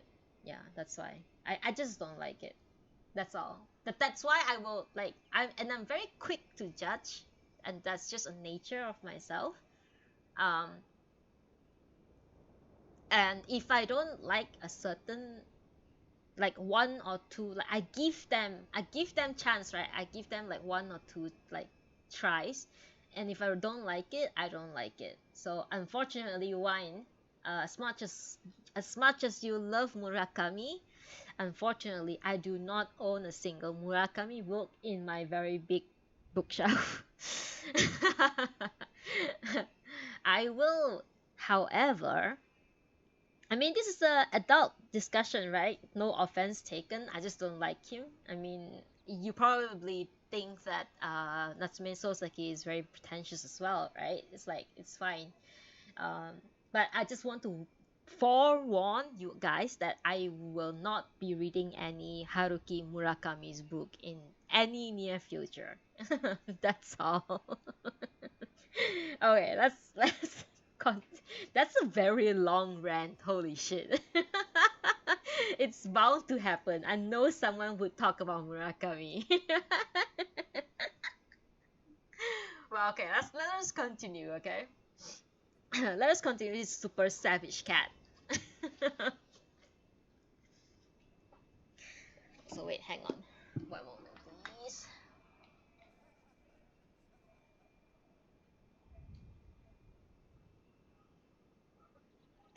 Okay. Let me begin with an account of the battle formation of these human bees. Should you think it is overblown to use specialized military terms to describe such a piffling business as my master's scuffling with mere schoolboys, well, you would be quite wrong. When ordinary people think of warfare, their ideal of battle is such of bitter encounters as those which took place during our recent war with Russia at Shaka, Mukden, and Port Arthur. Less ordinary persons, notably those barbarians who have some feel for poetry, associate warfare with particular colorful incidents or feats or derringers, with Achilles in his chariot dragging the corpse of Hector around the walls of Troy, or with Chang Fei of Yan standing alone with his 4 yard snake-shaped halberd at the Changpan Bridge and glaring down at the milling hordes of Cao Cao's army. However, though every man is perfectly entitled to fashion his individuality notion of the nature of warfare, it would be outrageous to lay down that only real wars are those of the kinds to which I have just referred. One would like to think that totally foolish wars only took place in the antiquity, and that today in the capital city of Imperial Japan and during a period of peace such barbaric behavior are inconceivable. Even though riots do occasionally occur, there's no real danger of the disorder beyond going beyond the burning of a few police boxes. Against the background there can be no doubt the battle of Mr. Sneeze, Captain General of the Cave of the Sleeping Dragon, and the 800 stalwarts you from the Hall of Descending Cloud must be recognized as one of the most important conflicts fought out in Tokyo since the foundation of that city. Toshi accounts of the Yenling opens with a description of the enemy's forces and their disposition, since all subsequent historians of any refute have followed his example. I see no reason not to begin with a description of the battle formation of the bees. In the van, in the van, disposed in line close against their own side of the 4-eye fence, there is an advance guard of students whose probable function is to lure my master forward into artillery range. Do you think the old nut knows when he's bitten? Too much of a fool. Hasn't the guts to come against us. Where's he skulking now? You would think he had enough of his stinking loo. Not him. Maybe he's stuck here. Silly old twerp. Let's try barking. Bow wow wow. Yap yap yap. Bow wow wow. These educated observations culminated in a long, yowling war cry of derision and from the whole detachment station, slightly apart to the right and rear of the advanced unit in the general direction of the playground. A battery of the artillery has taken up a commanding position of a bump of higher ground. The chief gunner, armed with an enormous rolling pin, stands facing toward the dragon's den, as a second officer with his back to the den, his colleague at a distance at some 40 feet, and directly behind the bludgeon bearer, similarly facing towards both the den and the second officer, a third artilleryman crouches like a frog. I have been told that the persons so aligned are not necessarily preparing for battle and are probably practicing a game newly imported from America which is called baseball. Being myself an ignorant creature, I know nothing whatsoever about that game, but it is said to have become the most popular of all sporting activities in middle school, high schools, and universities of modern Japan. America has a peculiar bent for the invention of fantastic things, and I suppose it was only in kindness of heart that she taught Japan a game which can so easily mistaken for gunnery, which causes so much annoyance in an otherwise peaceful neighborhood. I imagine the Americans honestly think that the game is no more than that. However, even the most gamesome game, if it is able to disrupt an entire neighborhood, can heartily avoid being regarded as a bombardment. In my view, the lads are the whole scheme for the results of bombardment under the guise of a good, clean fun. The truth is that by the infinite flexibility of interpretation, one can get away with anything. Some people perpetrate fraud in the name of charity. Others justify their obvious lunacy by calling it inspiration. Could it not be that others practice warfare in the guise of baseball? Baseball, as I hitherto describe it, is a normal form of the game, but the variety which I will now describe is nothing less than the gunnery aspect of the Sieg warfare. I shall commence with an account of the gunnery drill for firing dum-dums. The second officer in the third man crew that I've already described takes a dum-dum in his right hand and slings it straight to the bludgeoner. None but the initiated know the precise contents of the dum-dum, so as a non-professional I can only say that the missile is round and hard like a stony dumpling and that its contents are extremely carefully sewn tight within a leather casing. As I was saying, this dum-dum comes whistling through the wind towards the bludgeoneer, who, brandishing his rolling pin, slams the missile back. Every so often there is a misfire when the bludgeon and dum-dum fail to connect, and the frog-like figure is then supposed to stop the ball and toss it back for the first officer again to start firing the procedure. However, in most cases, the connection is achieved, and with a savage cracking sound, the dum-dum is discharged. The force thus generated is truly enormous, and the kinetic energy stored in the missile could easily smash the thin skull of a neurotic dyspeptic like my master. The main three-man gun crew is all that is fundamentally necessary for a weapon to go into action, but the master gunners are supported by droves of reinforcements who stand around the gun site, and whenever the crack of pestle on a sturdy dumpling reports a successful firing, burst into a chorus of raucous shouts and rapid fire of hand claps. "Strike!" they bellow. "A real home slam!" "Had enough yet? We've got you licked! Go, go, go! Get on back, you fool!" Such a tempest of insults to my master would be fair enough, but injury is added to that offensiveness by the fact that out of every three struck dum-dums, at least one rolls onto the dragon's land, and that penetration is not accidental. On the contrary, it is the entire reasons for the use of the baseball weapon. The weapon's bullets are now manufactured all over the world, but they still remain extremely expensive. So even in times of war, their supply is limited.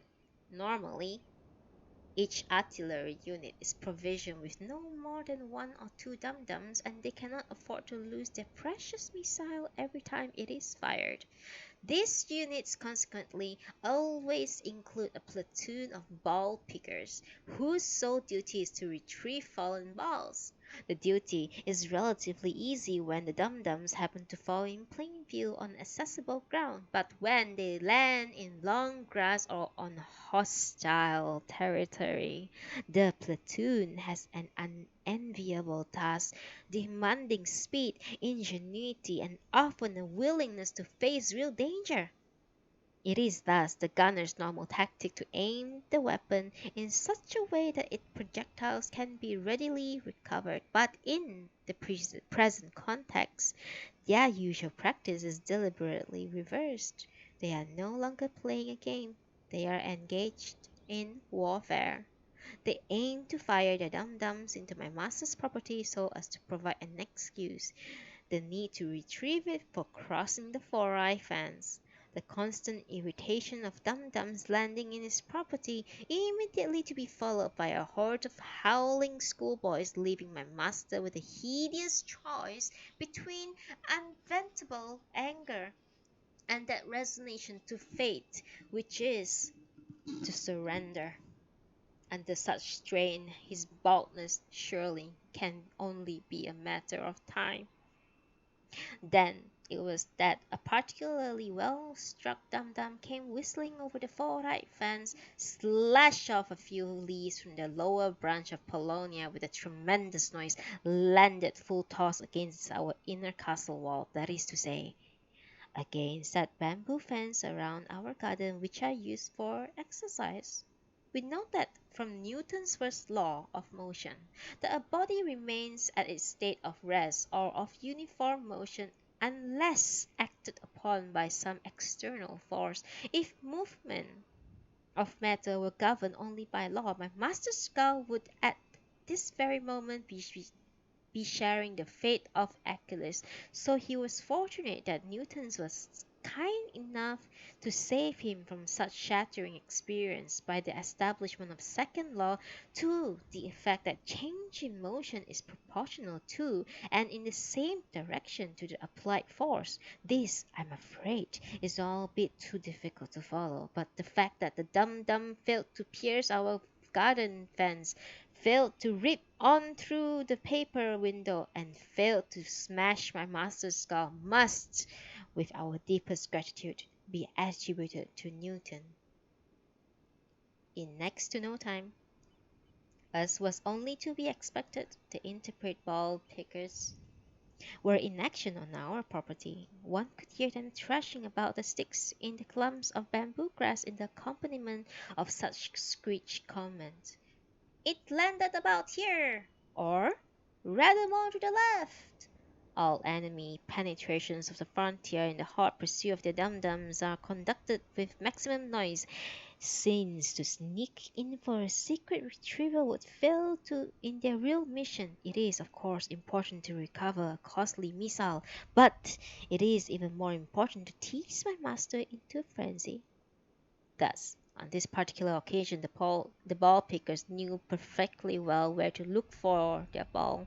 They would seen its original line of flight. They had heard it smack against our garden fence, and therefore, knowing the point of impact, they also knew precisely where it must have dropped on the ground. So, it need have been no trouble at all to pick it up quietly and to depart in peace.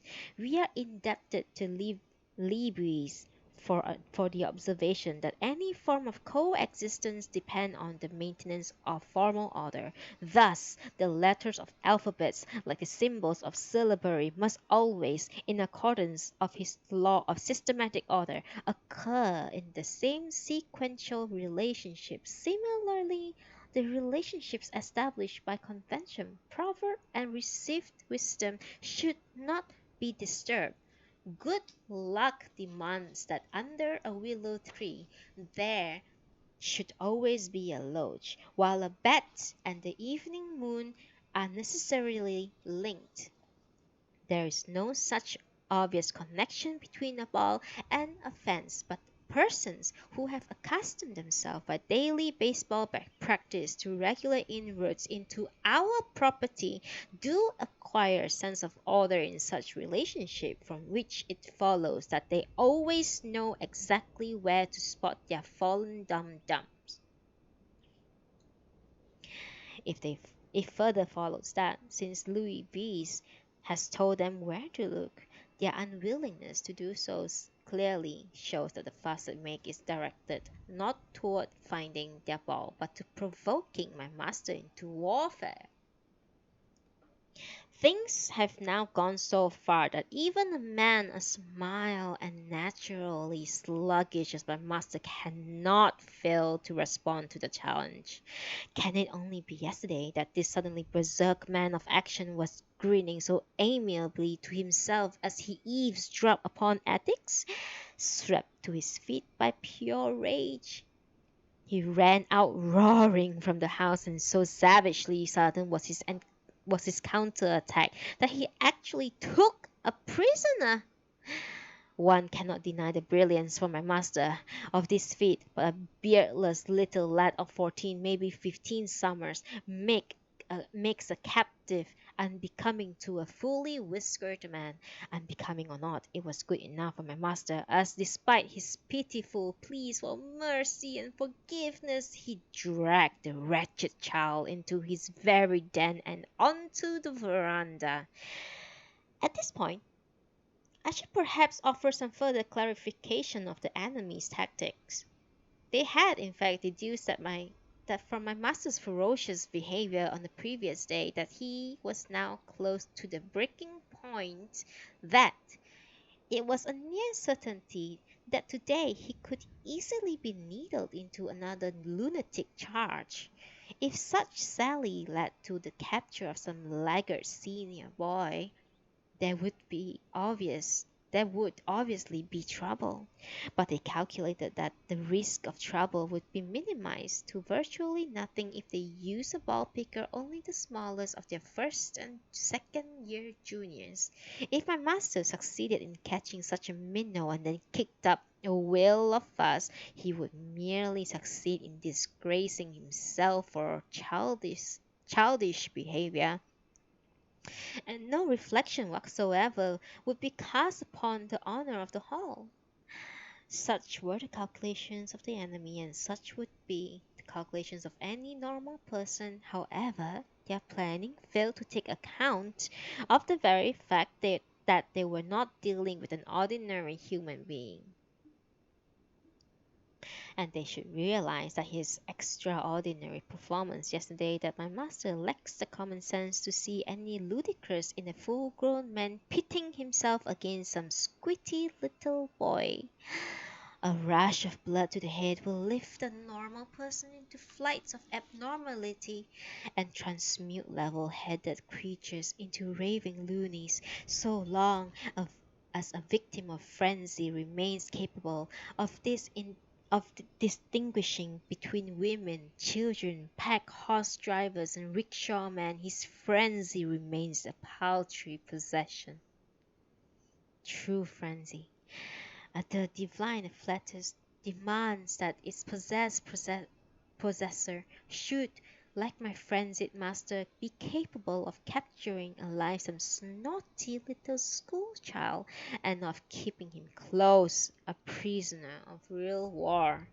The capture has been made, The trembling captive had been ordered forth to pick up balls like a common soldier ordered into battle by his senior officers, only to be cornered by the inspired battlecraft of a mad opposing general. Cut off from the escape home across the frontier, he is caught and held in durance, vile on the garden veranda of his captor. In such circumstances, my master's enemy cannot just sit back and watch their friends disgrace. One after another, they come storming over the fortified fence and through the garden gate until some dozen doties are lined up in front of my master. Most of them are wearing neither jacket nor vest. One standing with his white shirt sleeve rolled up above his elbows, fold defiant arm. Another carries a worn-out cotton flannel shirt slung across one shoulder. In striking contrast, yet another, a right young dandy, wears a spotless shirt of whitest linen hem-pied in black with its owner's initial in tasteful matching black embroidered as large capital letters above his heaving chest. Even every member of the detachment holds himself like a soldier, and from the tan darkness of their sturdy bulge of muscles one might guess them to have arrived no later than last night from the tough warrior breeding uplands of the Sasayama Mountains. It seems it seems a shame to waste such splendid material on a middle school education. What an asset to the nation! They could be fishermen or boatmen. They were all barefooted, with their trouser ends tucked high as though interrupted on their way to fight some fire in the neighborhood. Lying up in front of my master, they glared at him in silence, and he, equally silent, glared belligerently back. Through what seems hours of steadily increasing tension, their eyes remained locked, and the atmosphere built up towards a pressure only to be relieved by the letting of blood. Are you? Suddenly snarled my master, with truly draconian violence. Also thieves? His fury, like a blast of flame, vented itself from nostrils flared back from the sear of passion. The nose of the lion mask used in lion dances must have been modelled from an angered human face, for I can think of nowhere else can one find such vicious an image of a mindless savagery of anger. No, we are not thieves. We are students of the Hall of the Descending Cloud. Not just thieves, but liars too. How could students of that school you mentioned break into someone else's garden without permission? But you can see the school badge on the caps we are wearing. Those could be stolen too. If you are what you claim to be, explain how pupils at such respectable school could be such thieves, such liars, such disgusting trespassers.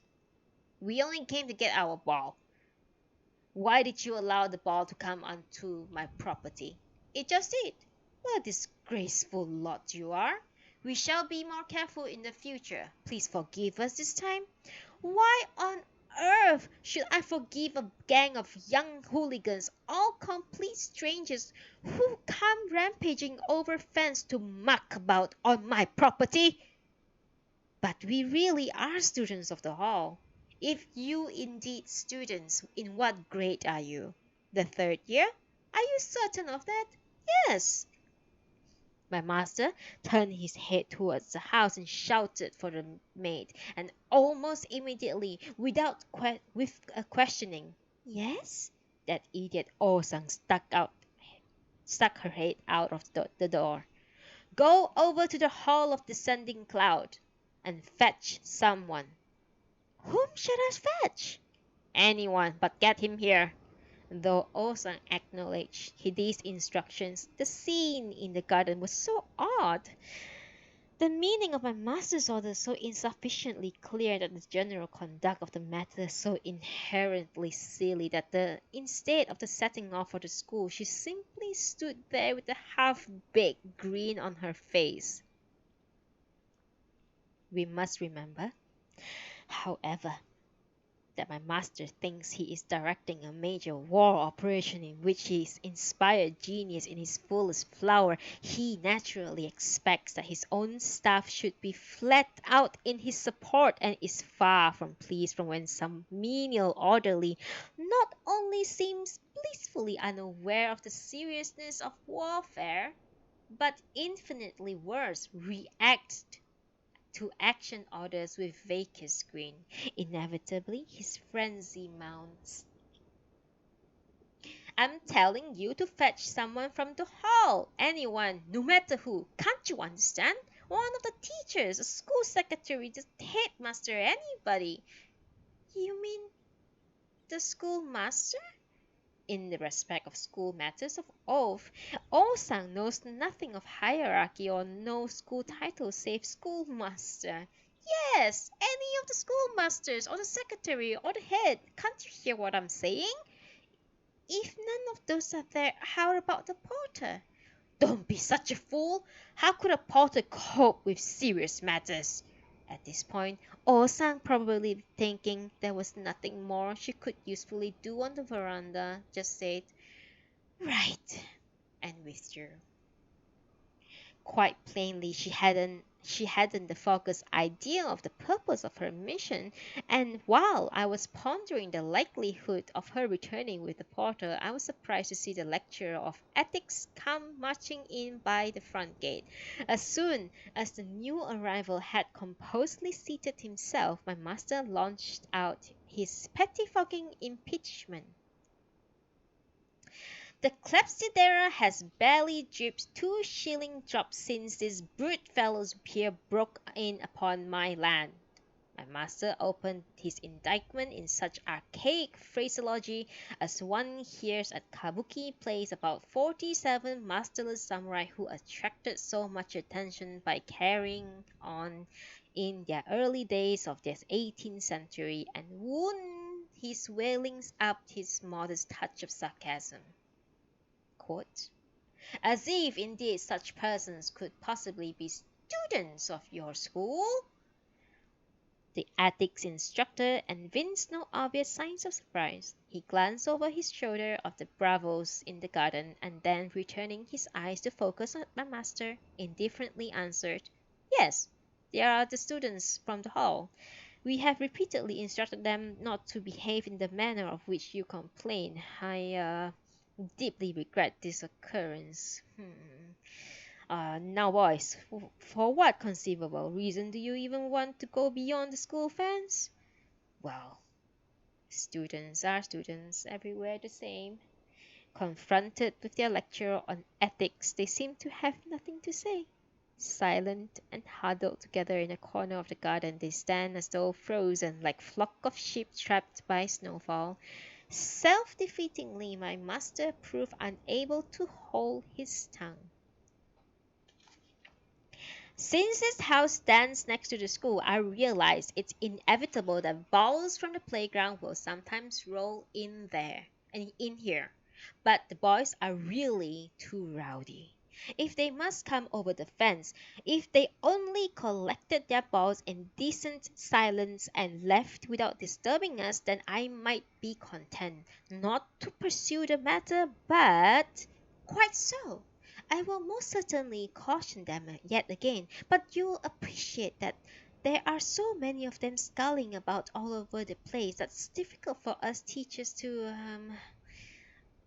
well, listen, you lot. You must take far more care to behave properly. If a ball flies into this property, you must go right around the front door and seek the master's permission to retrieve it. Understand? He turned again to my master. It is. All good, sir. A big school and our number gives us endless trouble. Since physical exercise is now integral part to our educational system, we can hardly forbid them playing baseball, even though we realize that the particular game can be so easily prove a nuisance to your good self. We can, thus, only entreat you to overlook their intrusion as in a benign awareness that high spirits do sometimes overflow into misconduct. For our part, we will ensure that they are always present themselves at your front entrance and request your generous permission to enter upon your land and retrieve their balls. That will perfectly satisfactory.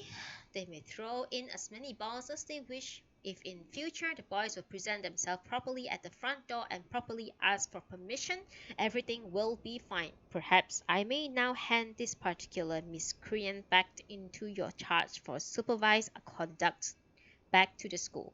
I am only sorry that it has proved necessary to put you personally to the inconvenience of coming over here to cope with this business. As always, my master, though he went up with a dash and sizzle of a rocket, come down like a dull old stick. The teacher of ethics led off his mountain troopers through the front gate, and so this major incident drooped to its tame conclusion. Hydration, one moment, please.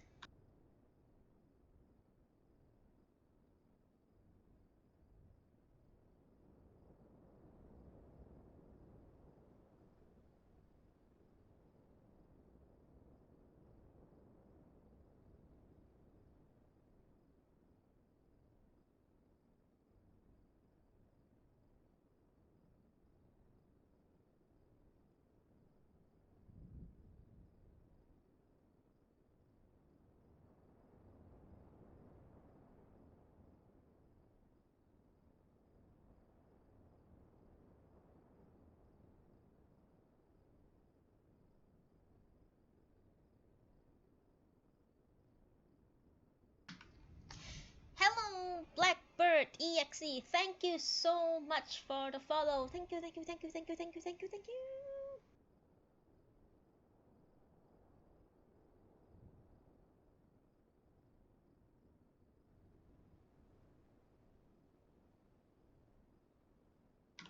Thank you so much. Seriously, it means a lot to me.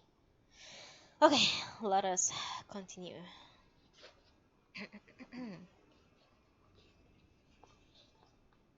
If you laugh at me for calling it a major event, well, you are free to laugh. Should it for you seem trivial, then so indeed it is. But I have been describing what seemed to my master, not perhaps to anyone else. Events of enormous magnitude.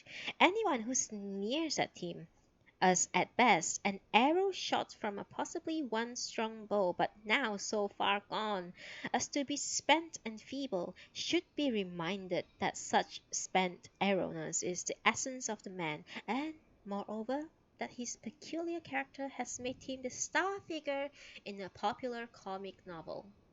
Those who call him a fool for wasting his days in crazy quarrels with the younger kinds of teenage schoolboys command my immediate assent, for he is undoubtedly a fool. Which, of course, why certain critics have said that my master has yet grown out of his babyhood. Having now described these minor and major events of my master's war with the hall, I shall close that history with an account of their aftermath. Some of my readers may choose to believe that I am having them on with a history of pure balderdash, but I do assure you no cat, and least of all myself, would be so irresponsible. Every single letter, every single word that I set down implies and reflects a cosmic philosophy, and as these letters and words cohere into sentences and paragraphs, they become a coordinated whole, clear and consistent, with beginnings and ends skillfully designed to correspond, and by that correspondence to provide an overall worldview of the condition of all creations.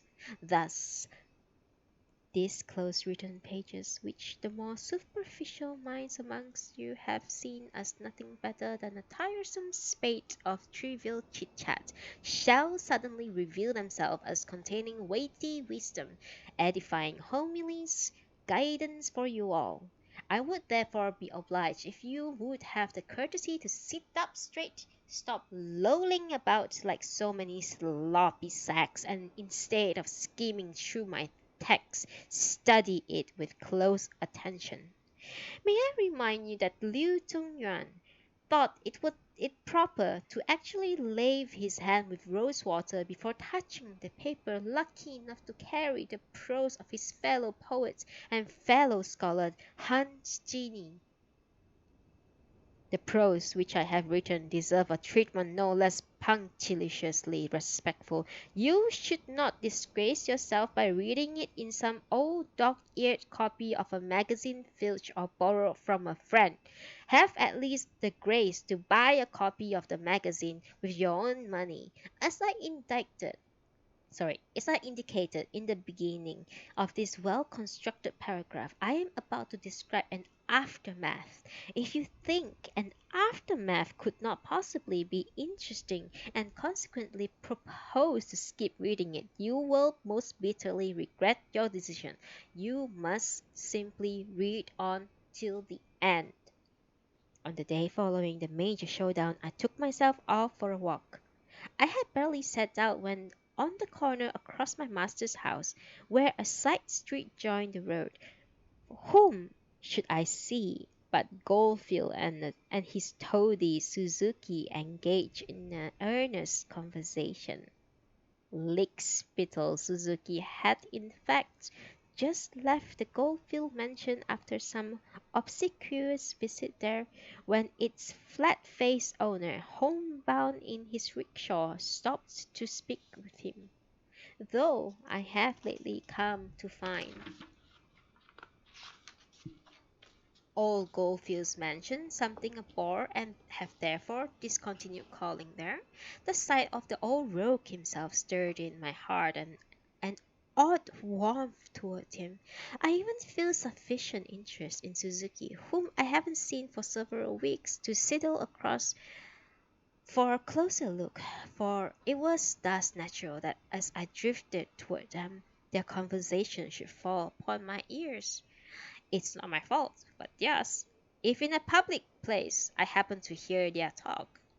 Goldfield, a man of broad concept of decency, permits himself to hire mugs to spy upon my master, would, I feel quite sure, extend his sympathetic understanding to any chance coincidence of presence which narrower minds might consider common eavesdropping. I would be disappointed if he displayed such lack of balance as to cut up rough. In any event, I heard their conversation, not, I repeat, of my own will or by my own scheming, simply because their talking was rammed into my ears. "I've just been to your house. How fortunate to have met you here!" Suzuki performs his usual series of over-humble bows. "Fortunate indeed. As a matter of fact, I've been wanting to see you." "Have you, sir? How lucky, then. Is there anything I can do for you?" "Well, nothing serious, quite unimportant really, but it's something only you could do." "You may be assured that I can do anything. Most happily I will. What do you have in mind?" "Well now," grunted Goldfield as he searched for the right words. "If you prefer, I could come back any time which happens to suit you. Would you care to suggest a time?" "No, no, it's not all that important. Indeed, I might just tell you now." "Please don't hesitate." "That crazy fellow, that friend of yours, what's his name now? Sneeze, I think." "Oh, him. What's Sneeze been up to now?" "Nothing really, but I've not entirely gotten over the last annoying business. It's left a nasty taste in my mouth." "I quite certainly understand. Vainglory such as his is positively sickening. He should see himself and his social status realistically. But no, stupid and stuck up, he carries on like he's the lord of all creation." "That's just it. His insolent disparagement of the business community gets my goat. All the rant about never getting bowing to the might of money, so I thought I would let him see what a businessman can do. For quite some time now, I've been putting spokes in his wagons, modest irritations involving no more modest expenditure, but the man's incredibly stubborn and I find myself stumped by his sheer blockheadedness. He can't apparently grasp that he's being caught at. The trouble is that he has no real understanding of profit and loss. He is incapable of appreciating, let alone weighing, the balance of his own advantage and disadvantages. So he goes on his own mad road, feeble but persistent in resisting redirection. Totally oblivious to his own best interest. He's always been like that, a hopeless case. Goldfield burst into genuine laughter at the portrait drawn by Suzuki of a character so ludicrous to them both that cachinnation of was their own possible reaction. You've hit the nail on the head! I've tried all sort of tricks to shake him, knowing the level of his intelligence. I had even hired school kids to play him up on pranks. That was a bright idea. Did it work? I think it's working. Certainly it's put him under strain, but I fancy it's now only a matter of time before he cracks under the pressure. And the sheer weight of numbers, how clever you are! Yes, I think that he's beginning to feel the effect of his singularity. Anyway, he's pretty weakened and I want you to go along and see how he is. Gladly. I'll call him right away. I'll let you have a report on my way back. This should be interesting. It must be quite a sight to see a bull-headed fellow down in the dumps. Very well, then. See you later. I'll be expecting you. All right, sir. Well, well. So here we are again with another pretty plot. The power of a businessman is indeed formidable by its frightening force. My clinker of a master had been set afire with frenzy. His thatch of hair is well on its agonized way to becoming skating rink for flies, and his skull can soon expect an Achillean bashing. Considering how much has been achieved by the power of a single businessman, I am obliged to conclude that though I'll never know why on earth spins around on its axis, it's certainly cash that motivates this world. No one know better than businessmen what power money buys. It is by their nod that the sun comes up in the east, and by their decision goes down in the west. I have been very slow to learn the divine right of businessmen, and I attribute my backwardness to the atmosphere, the cultural effluvia from a poor pig-headed schoolie in which I have reared. The time has come clearly when my dim-witted bigot of a master simply must wake up to the realities of this world. To persevere in his present attitude could well prove dangerous even to that dreary, dull, dyspeptic life which he desperately treasures. How, I wonder, will my master cope with the coming visitation of Suzuki, believing that the style in which the visitor is received will be an accurate indicator of the degree to which my master has learned to recognize and accept the power of businessmen. I know I must not loiter. Though merely a cat, I accept the imperative of loyalty and I am worried for my master's safety. I slink around the nauseating Suzuki and at a scamper got back home before him. Suzuki proved as smooth and slippery as ever. No mentions of Goldfield soils his subtle lips, but he chats away, amused and even amusing on matters of no importance. You don't look too well. Is anything wrong? No, I'm quite well. But you're pale. You must take care of yourself. The weather's not been good. Are you sleeping well at night? Yes. Perhaps you have some worry. If there's anything I can do, just tell me. Worry? What worry? Oh, if you are so lucky to be quite worry free, that's fine. I only spoke of worry in the hope that I might be able to help. Worry, is the worst of poisons. If there's so much profitable, sorry, it's much more profitable to live on one's life of gaiety and laughter. You seems to me quite depressed, gloomy even. One quick moment. Oh, sorry.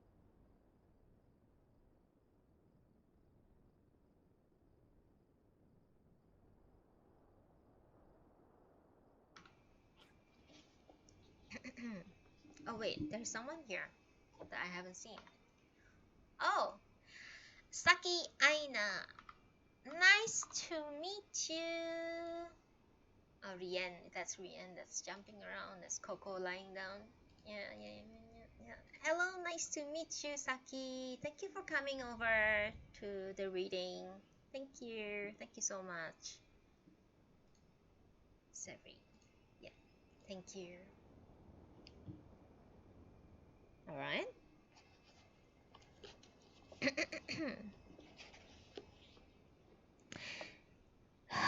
Laughter's no joke, sometimes positively harmful. Men have died from too much laughter.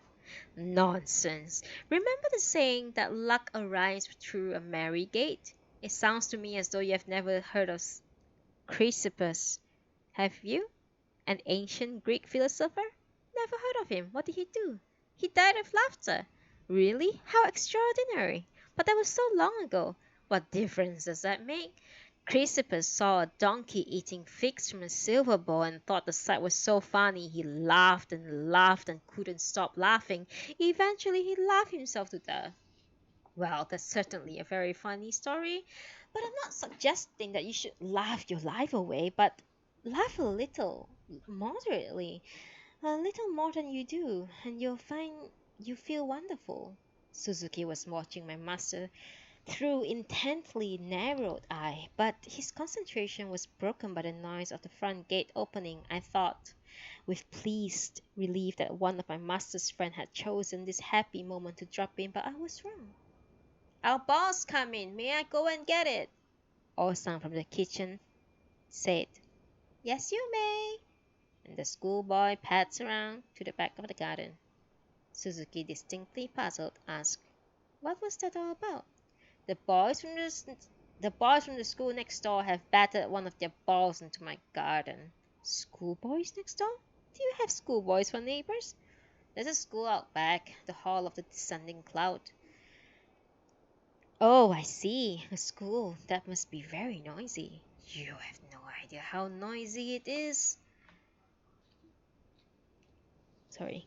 You have no idea how noisy it is. I can't even study. If I were the Minister of Education, I would order it closed forthwith.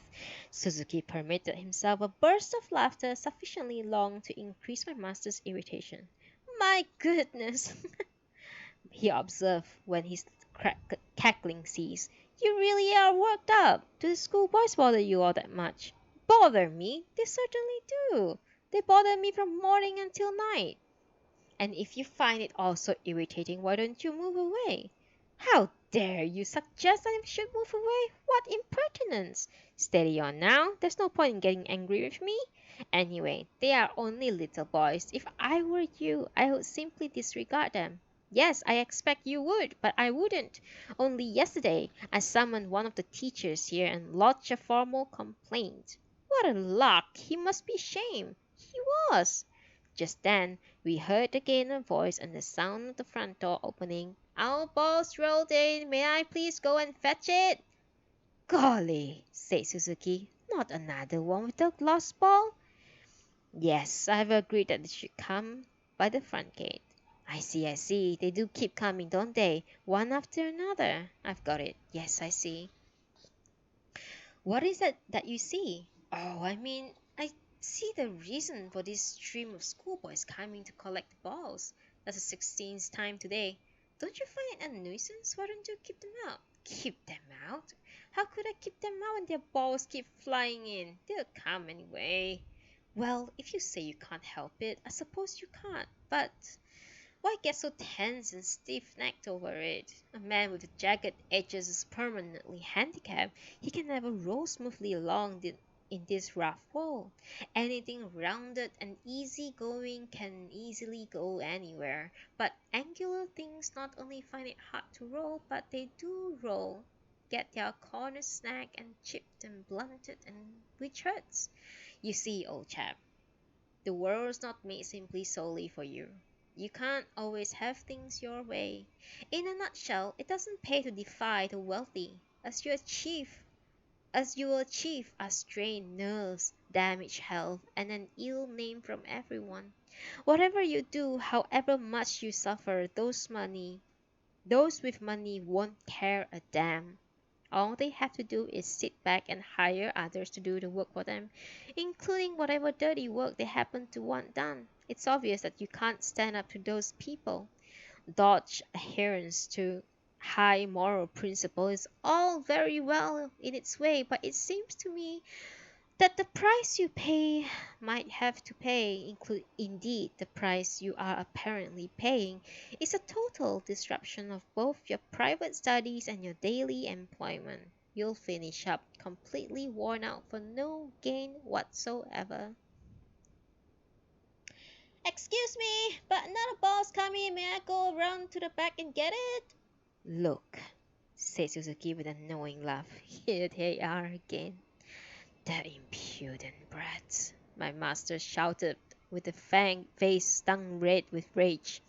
The purpose of his mission now achieved. Suzuki made polite excuses, and as he left the house, he invited my master to call upon him sometime. No sooner Mr. Suzuki gone, we had another visitor, the family physician, Dr. Amaki. The record of history since the most ancient time shows very few persons describing themselves as frenzied, and obvious that when they can recognize themselves as a bit odd, they have passed the peak of their derangement. My master reached and passed the peak during yesterday's major incident. And though he started off flame and fury, only to settle down in dust and ashes, the fact remains that he did achieve a settlement. Yesterday evening, he ruminated over the business of that busy day. He recognized that there had been something odd about it. Whatever oddness lay with him or with the inmates of the hall, that naturally remained in doubt. That, but there was no doubt at that something very odd was going on. In the course of his ruminations, he even realized that despite constant provocation that having a middle school for a neighbor must inevitably generate, it was nevertheless a bit peculiar to have lost his temper, to have dispossessed of himself day in, day out, for weeks on end. If the oddity lay in himself, something must have been done about it. But what, he wondered. In the end, he concluded he had no choice but to seek some drug or medicine which would suppress or tranquilize his irritation at his internal source. Having reasoned thus far, my master decided that he had called in Dr. Amaki and asked for a physical checkup. We need not concern ourselves with the wisdom or folly for that decision, but my master's determination to cope with his frenzy, once he had noticed it, commands unquestionably respect and praise. One moment, please, for a tea break.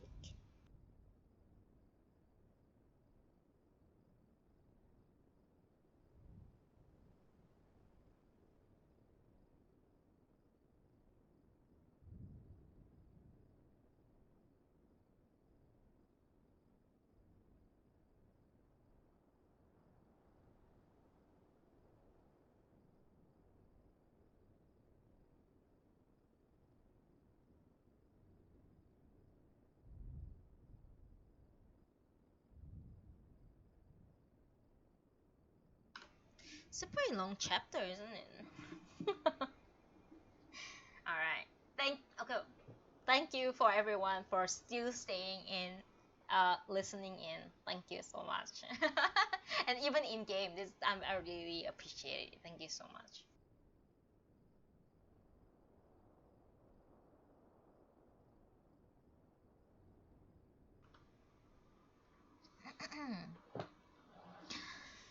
Dr. Amaki, in his usual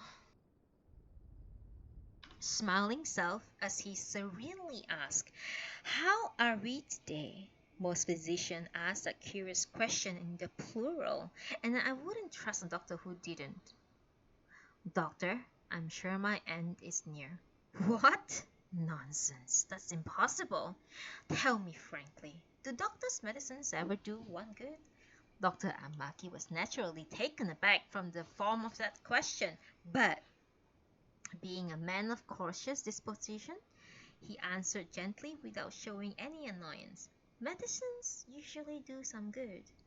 Take for my stomach trouble, for instance. No amount of medicine produces the least improvement. That's not quite true. No? Do you think my medicine is making me feel better? He's over keen about his blessed stomach, inviting external opinions on an internal condition about his nervous system sensing regular on-site reports. Well, says the doctor, no cure comes in a twinkling of an eye. These things take time, but you're already better now than you used to be. Really? You think so? Or are you still easily irritated? Of course I am. I fly off the handle even in my dreams. Perhaps you'd better take more exercises. If I do that, I'll lose my temper yet more quickly. Dr. Amaki must have felt exasperated, for he said, "Let's take a look at you." He began examining my master. As soon as the examination was over, my master suddenly asked in a very loud voice, "Doctor, the other day I was reading a book about hypnotism which claimed that all sorts of ailments, including kleptomania and other strange disorders, respond well to hypnotic treatment. Do you think it's true?" Yes, the treatment has been known to effect cures. Is it still practiced today? Yes. Is it difficult to hypnotize a person? No, quite easy. I often do it. What? You do it? Yes. Shall I try it on you? Anyone can be hypnotized, at least in the theory. Would you like me to try? Very interesting. Yes, please do try. I've always wanted to be hypnotized, but I wouldn't care to remain in a permanent trance, never to wake up. You need not worry about that. Right then, shall we start? Knowing my master, I was surprised at the speed with which he had agreed to this somewhat unusual form of treatment. I've never seen hypnotists in action, so thrilled by this exciting chance to witness a wonder for myself, I settled to watch from the corner of my room. Dr. Amaki began stroking my master's upper eyelid downward motion. Though my master kept his eyes shut tight, the doctor continued his downwards stroking as though endeavoring to close the lids. After a while, the doctor asked, "As I stroke your eyelids down like this, you feel your eyes are getting heavy, don't you?" "True, they are getting heavier," answered my master. The doctor continues stroking and eventually says, "Heavier and heavier, your eyes feel heavier and heavier. You feel the heaviness, don't you?" My master, no doubt just as the doctor suggests, is silent. The stroking continues for a further 3 or 4 minutes, and then the doctor murmurs, "Now you can't open your eyes." My wretched master, blinded by his own physician. "You mean my eyes won't open?" "That's right, you can't open them." My master, his eyes closed, makes no reply as I watch this fearful scene in the compassionate conviction that he has now become blind. After a while, the doctor says, "Just try to open them. I bet you can't." "No," my master replies. No sooner had he spoken that both his eyes popped open, and with a happy smirk he comments, "You didn't do it." You didn't do me, did you?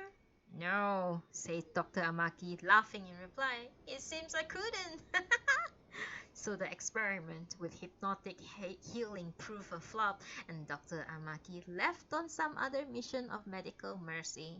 Soon, another visitor arrived. Since my master has very few friends, it's almost unbelievable that so many of those he has should sorry he should choose to call today. Indeed, I have never known such numbers of visits in the space of a single day.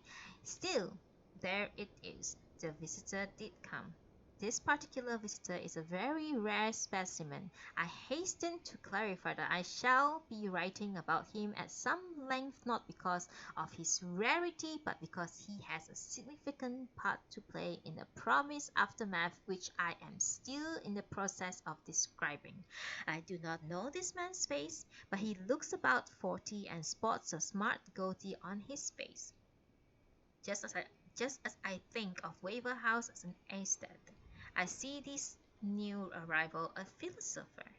It's not that he had laid any claim to philosophic status or blow his own trumpet in the Waver House style, but simply that as he talks to my master, he looks to me as a philosopher should look, and deduce that he must be another of my master's schoolmates, for they speak to each other in the familiar manner of very close friends. You mentioned Waver House. Now, there's an extraordinary man as you light and flossy as goldfish food floating around the pond. Don't you agree?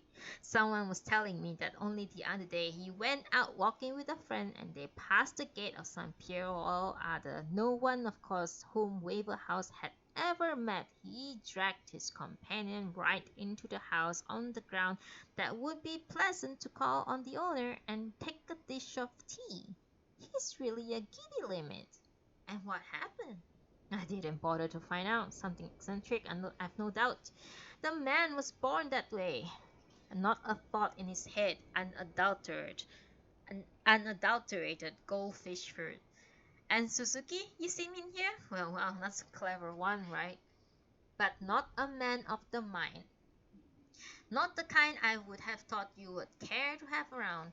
He's the type whom money and gold watch seems to gravitate. He's worldly wise, but ultimately worthless. A shallow man, restless.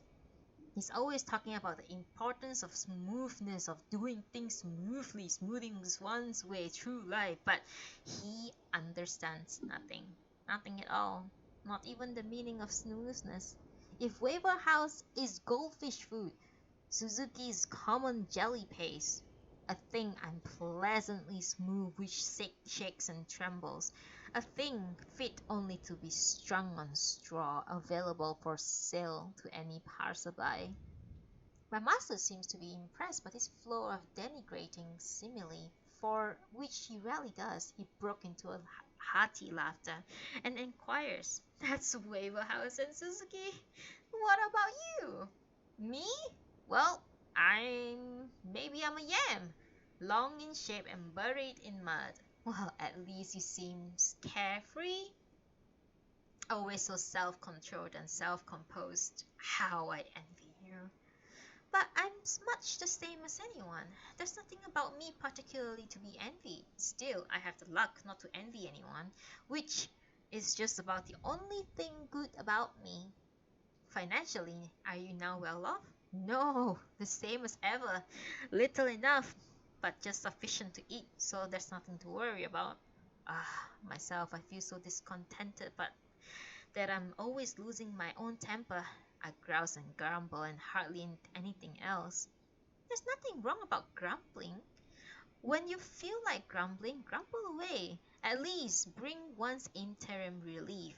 You see, everyone is different. You can't refashion others to be like you.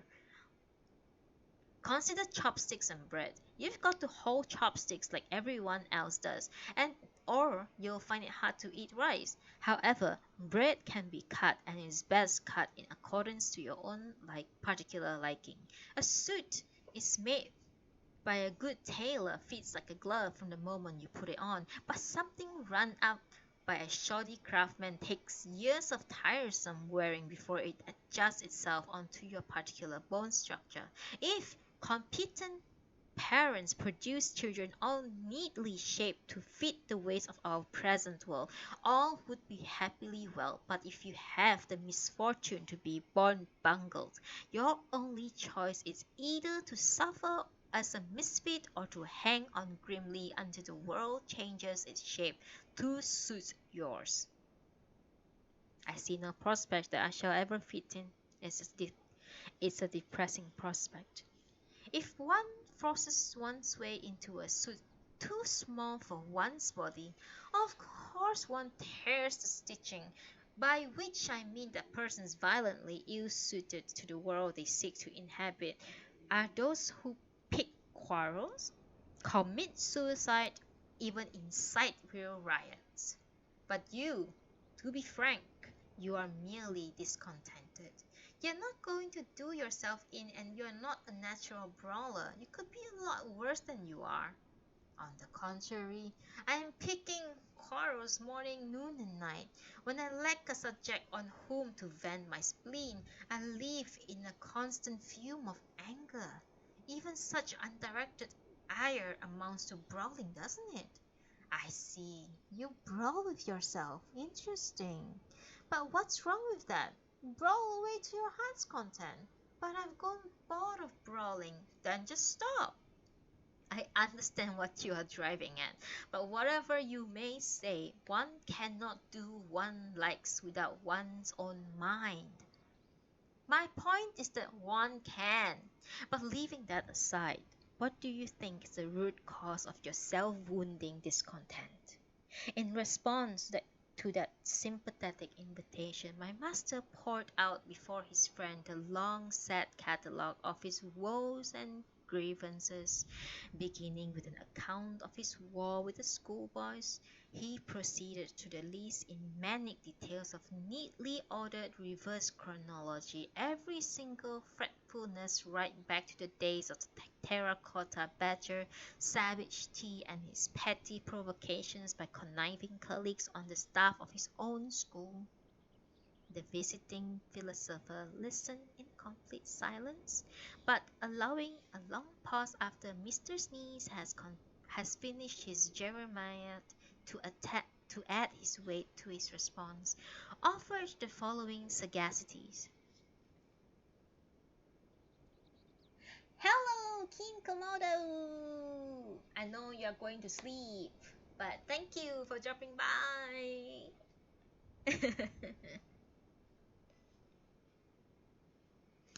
You should pay no regard whatsoever to the things said by your staff colleagues, which were all complete rubbish. The school kids from the hall are not to be taken seriously, grubby little vermin, existences not worthy even to be noticed by a man at your level of intellectual attainment. What? You insist that they disturb you? Tell me then, have your demeaning counter activities, even your formal complaint, even that so-called settlement with the matter led to any lessening of the disturbances? In all such matters, I believe that the ways of our ancestors are wiser and much more effective than the ways of Europe. That so-called positivism, which has lately attracted so much faddish attention. The main snag with positivism is that it acknowledges no limits. However long you may perceive in positive action, the craving for ultimate satisfaction remains unsatisfied. The quest for the ideal eternally unrealized. You see those cypresses over there? Let us suppose you decide that they obstruct your view and you clear them. Then you will find the boarding house behind them become a new interruption of your view. When you eliminated the boarding house, the next building beyond begins to niggle you. There's no end to your search for a perfect view, and your ultimate dissatisfaction is a fate implicit in the European hankering for incessant progress towards an imagined ideal. Nobody at all, not even Alexander the Great or Napoleon, has ever felt with his conquest. Take a more homespun case. You met a man. You take a scanner to him. You get into a quarrel. You fail to squash him. You take him to the court. You win your case. But if you imagine that that's the end of the matter, you are most lamentably mistaken. For the real issue here, the problem in your mind remains unsettled. However hard you wrestle it around until your dying day, the same truth applies in every context you may care to posit. You happen perhaps to live under an oligarchic government which you dislike so much you replace it with a parliament democracy, but finding you have only hopped out of a frying pan into a fire, you run the risk of civil commotion merely to find another, no less searing form of government. Or you find a river troublesome, so you bridge it. You're blocked by a mountain, so you tunnel through it. It's a bore to walk or ride, so you build a railway. On and on it goes, with no solution solving the real problem of positivist dissatisfaction. Surely, it's obvious that no human individual can ever have the whole of his heart desire. The progressive positivism of Western civilization has certainly produced some notable results, but in the end, it's no modern civilization of inherent dissatisfied, a culture for unhappy people. The traditional civilization of Japan does not look for satisfaction by some change in the condition of others, but in that of the self. The main difference between West and Japan is the latter's civilization has developed on the assumption that one's external environment cannot be significantly changed. If father and son cannot get along together, Westerners seek to establish a domestic peace and quiet by changing the parent-child relationship, whereas we in Japan accept that relationship as immutable and strive within the fixed relationship to find a workable pattern for the restoration of domestic harmony. We take the same attitude toward any difficulties that may arise in such other fixed relationship as those between husband and wife, between master and servant, between the merchant and the warrior classes. We hold our attitude to be consonant with, indeed, a reflection of nature itself. If some mountain range blocks our free passage to a neighboring country, we do not seek to flatten the mountain, to restructure the natural order. Instead, we work out some arrangement under which the visit to which the need to visit the neighboring country no longer arises. This method of fostering happiness, whereupon a man becomes perfectly content not to cross mountains, is perhaps best understood by Confucianists or Buddhists of the Zen sect. Nobody, however mighty, can do as he likes with the world. No one can stop the sun from setting. None reverse the flow of rivers, but any man is able to do as he likes with his own mind. Thus, if you are prepared to undergo that the disciplines that lead to control the mind, indeed to its ultimate liberation, you would never even hear the racket kicked up by those graceless imps at the hall. You would care no whit to be called a terracotta badger, and knowing your fellow teachers for mere fools, you will smile your disconcern upon their pitiful pavinities. As an example for the efficacy of the course of conduct I suggest, may I remind you the story of a Zen priest Sogan, who, in the turbulent times of the 13th century China, was threatened with a decapitation by some berserk Mongol swordman. Sitting unmoved in the posture of meditation, Sogan spoke extempore in this verse, which in my opinion can never be too often quoted. Quote, though like a lightning flash, some word may lop my head, if were as though spring winds were slashed. One is not awed by threats of such blowless blow. As you well recall, the Mongol man was so discountenanced by the calm asseveration of the power of mind, of the life no killing sword can kill, that he simply ran away. Perhaps after years of the hardest training of mind, we too might reach the ultimate passivity where, with the same empowered disconcern so spiritedly shown by Sogan, we too might understand how, like a flash of lightning, the sword cuts through breeze of spring. I do not pretend to yet understand anything so difficult, but this I am certain that is dangerously mistaken to place your entire trust in Western positivism.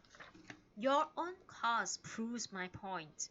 However positively you struggle, you cannot stop schoolboys teasing you. Of course, you had the power to close the school or could prove such serious wrongdoings as would merit police attention. Things might be different, but things are not that different. As things actually are, you have no chance, no, however positivist your actions, out of coming out on top. Any positivist approach to your problem involves the question and the power of money. It also involves the fact that you are in a minority of one against heavy odds. In brief, you continue to behave as a Westerners would, you will be forced to knuckle under to the rich men and by sheer weight of their numbers to be humiliated by the little boys. The basic reason for your baleful discontent lies in the fact that you are a man of no wealth seeking, all on your own to pursue a quarrel on positivist lines. There, he concluded his lengthy dissertation. You have it in a nutshell. Do you understand what I've been saying? My master, who had listened in attentive silence, said neither that he understood nor that he didn't. But after this extraordinary visitor had taken his leave, my master retired to sit in his study without even opening a book. He seemed to be lost in thought. Suzuki had preached that the wise man goes with the tide and always truckles to the wealthy. Dr. Amaki had given his professional opinion that Jungle's nerves may be steadied by hypnotism, and our last visitor had made it very clear that in his remarkable view, that a man can only attain peace of mind by training himself to be passive. It remains that my master to decide which course of action or inaction he wishes to follow. But one thing's certain, he cannot go on as he is, and something must be done. And ladies and gentlemen, is the end of chapter 1 of volume 3.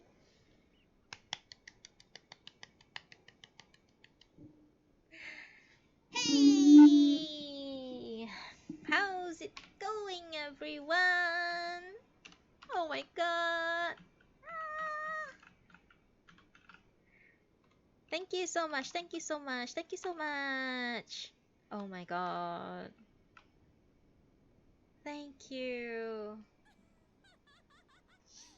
Thank you.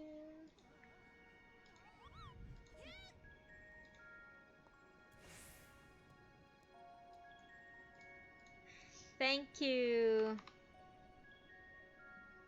Everyone, thank you. Thank you, Kin Komodo. You are still here. Thank you. Thank you. How do you all find the story so far? Do you all like it?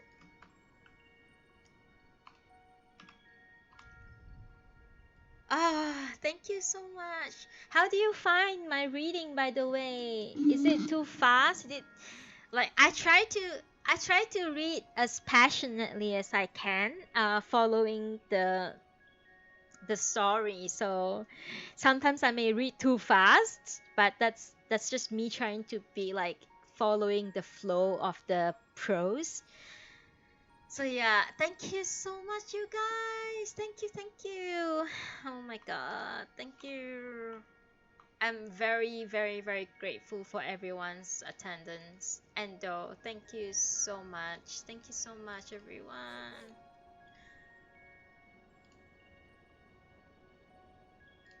You're increasingly scared of the cat.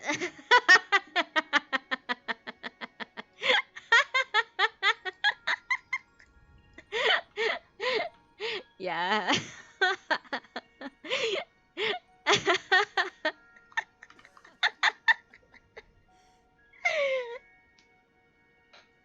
Oh, is it? I mean, I do save the VODs, so if you missed the readings from earlier, later on when you're playing, you can always like switch on the VODs while you are playing. But sometimes I do pause and talk a little bit, so thank you so much, you guys. Thank you. Aww. I'm very touched, you guys. Thank you so much.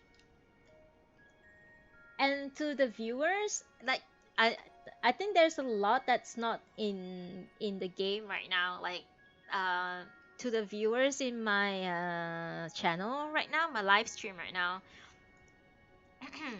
I do if this is the first time that you guys are here, I do readings um like this on every alternate days, Monday, Wednesday, Friday, and a special one on Saturday.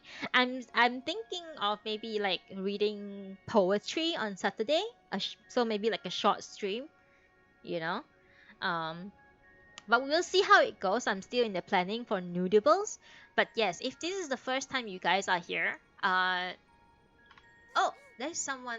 Elizabeth! I missed you just now. I saw you just now, but I didn't say hello to you.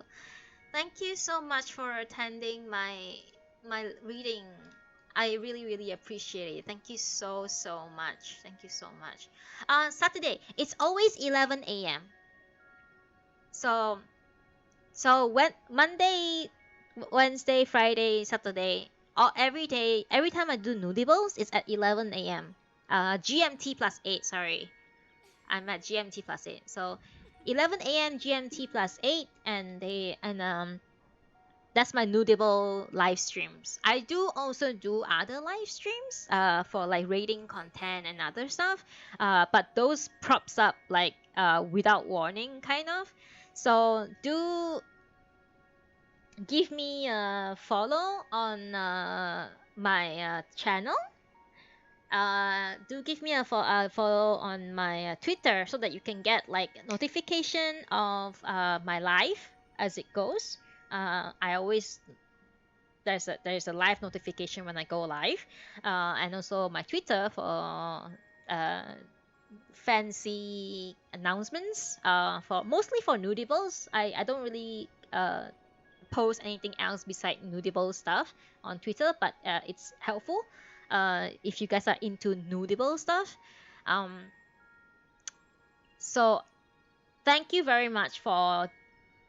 Let me see. Obviously, uh, obviously, Wine followed. Zing's Ben21 followed, and then Blackbird EXE followed. For the 3 follows today, I really truly appreciate all of you. Um, yeah, I think there is like a I think there's a different one, like the American version and the British version. So I think my one is the American version.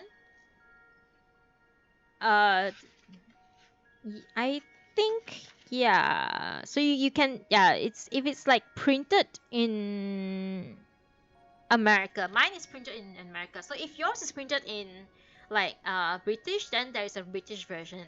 Yeah. Thank you so much. Seriously. Oh my god. Oh, Tasty, you know Elizabeth? Elizabeth is someone you know?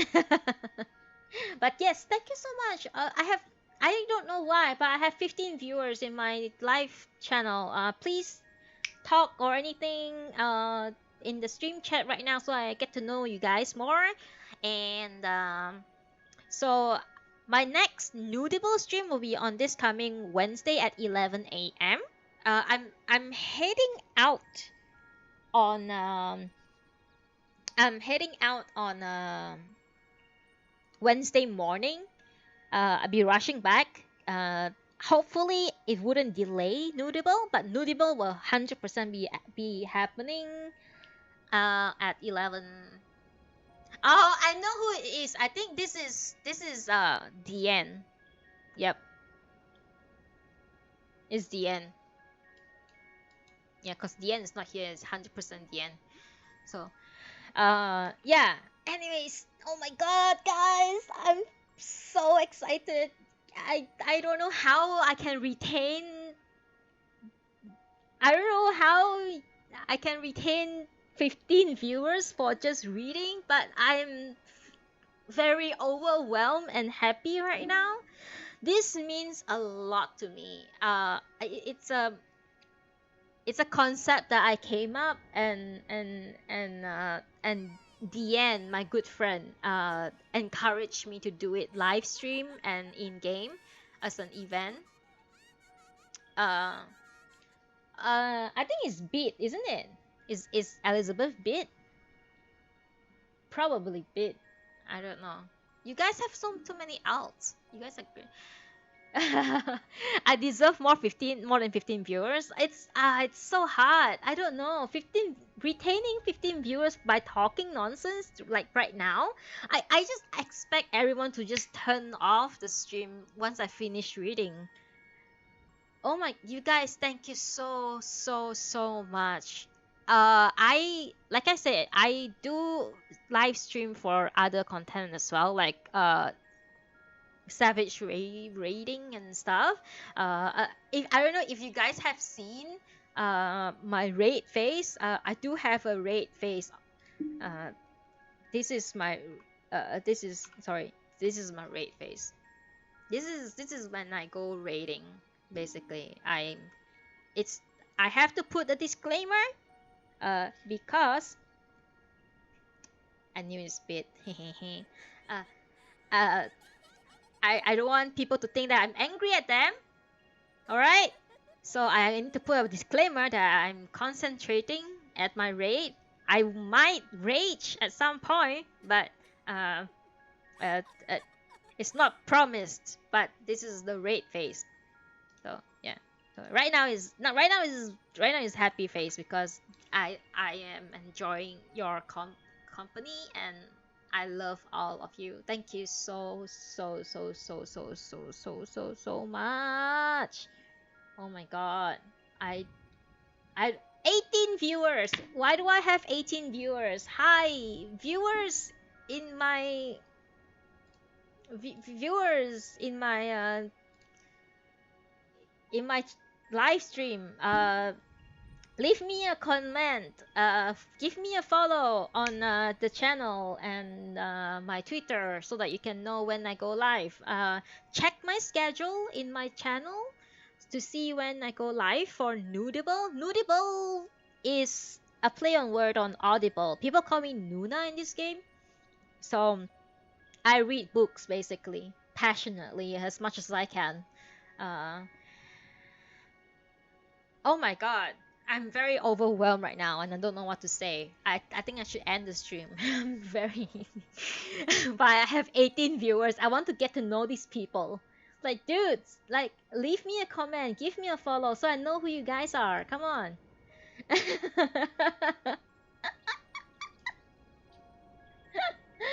Oh my god. Ah, thank you so much, you guys. This means a lot to me. I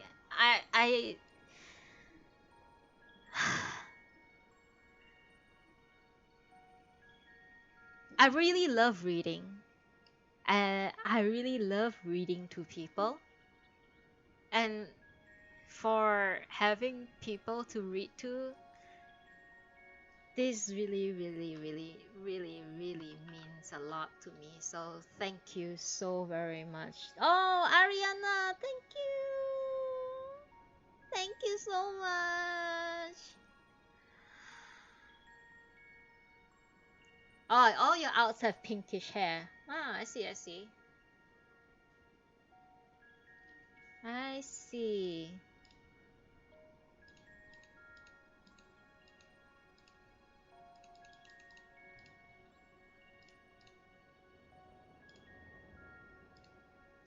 Anyways, yes.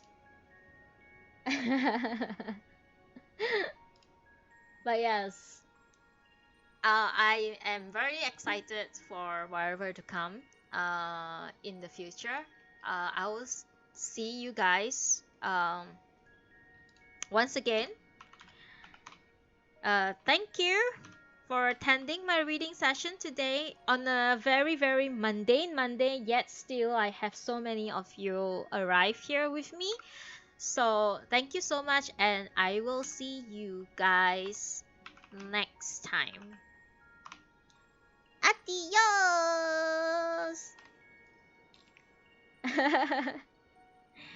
Thank you guys. This really, really means a lot to me. Bye bye.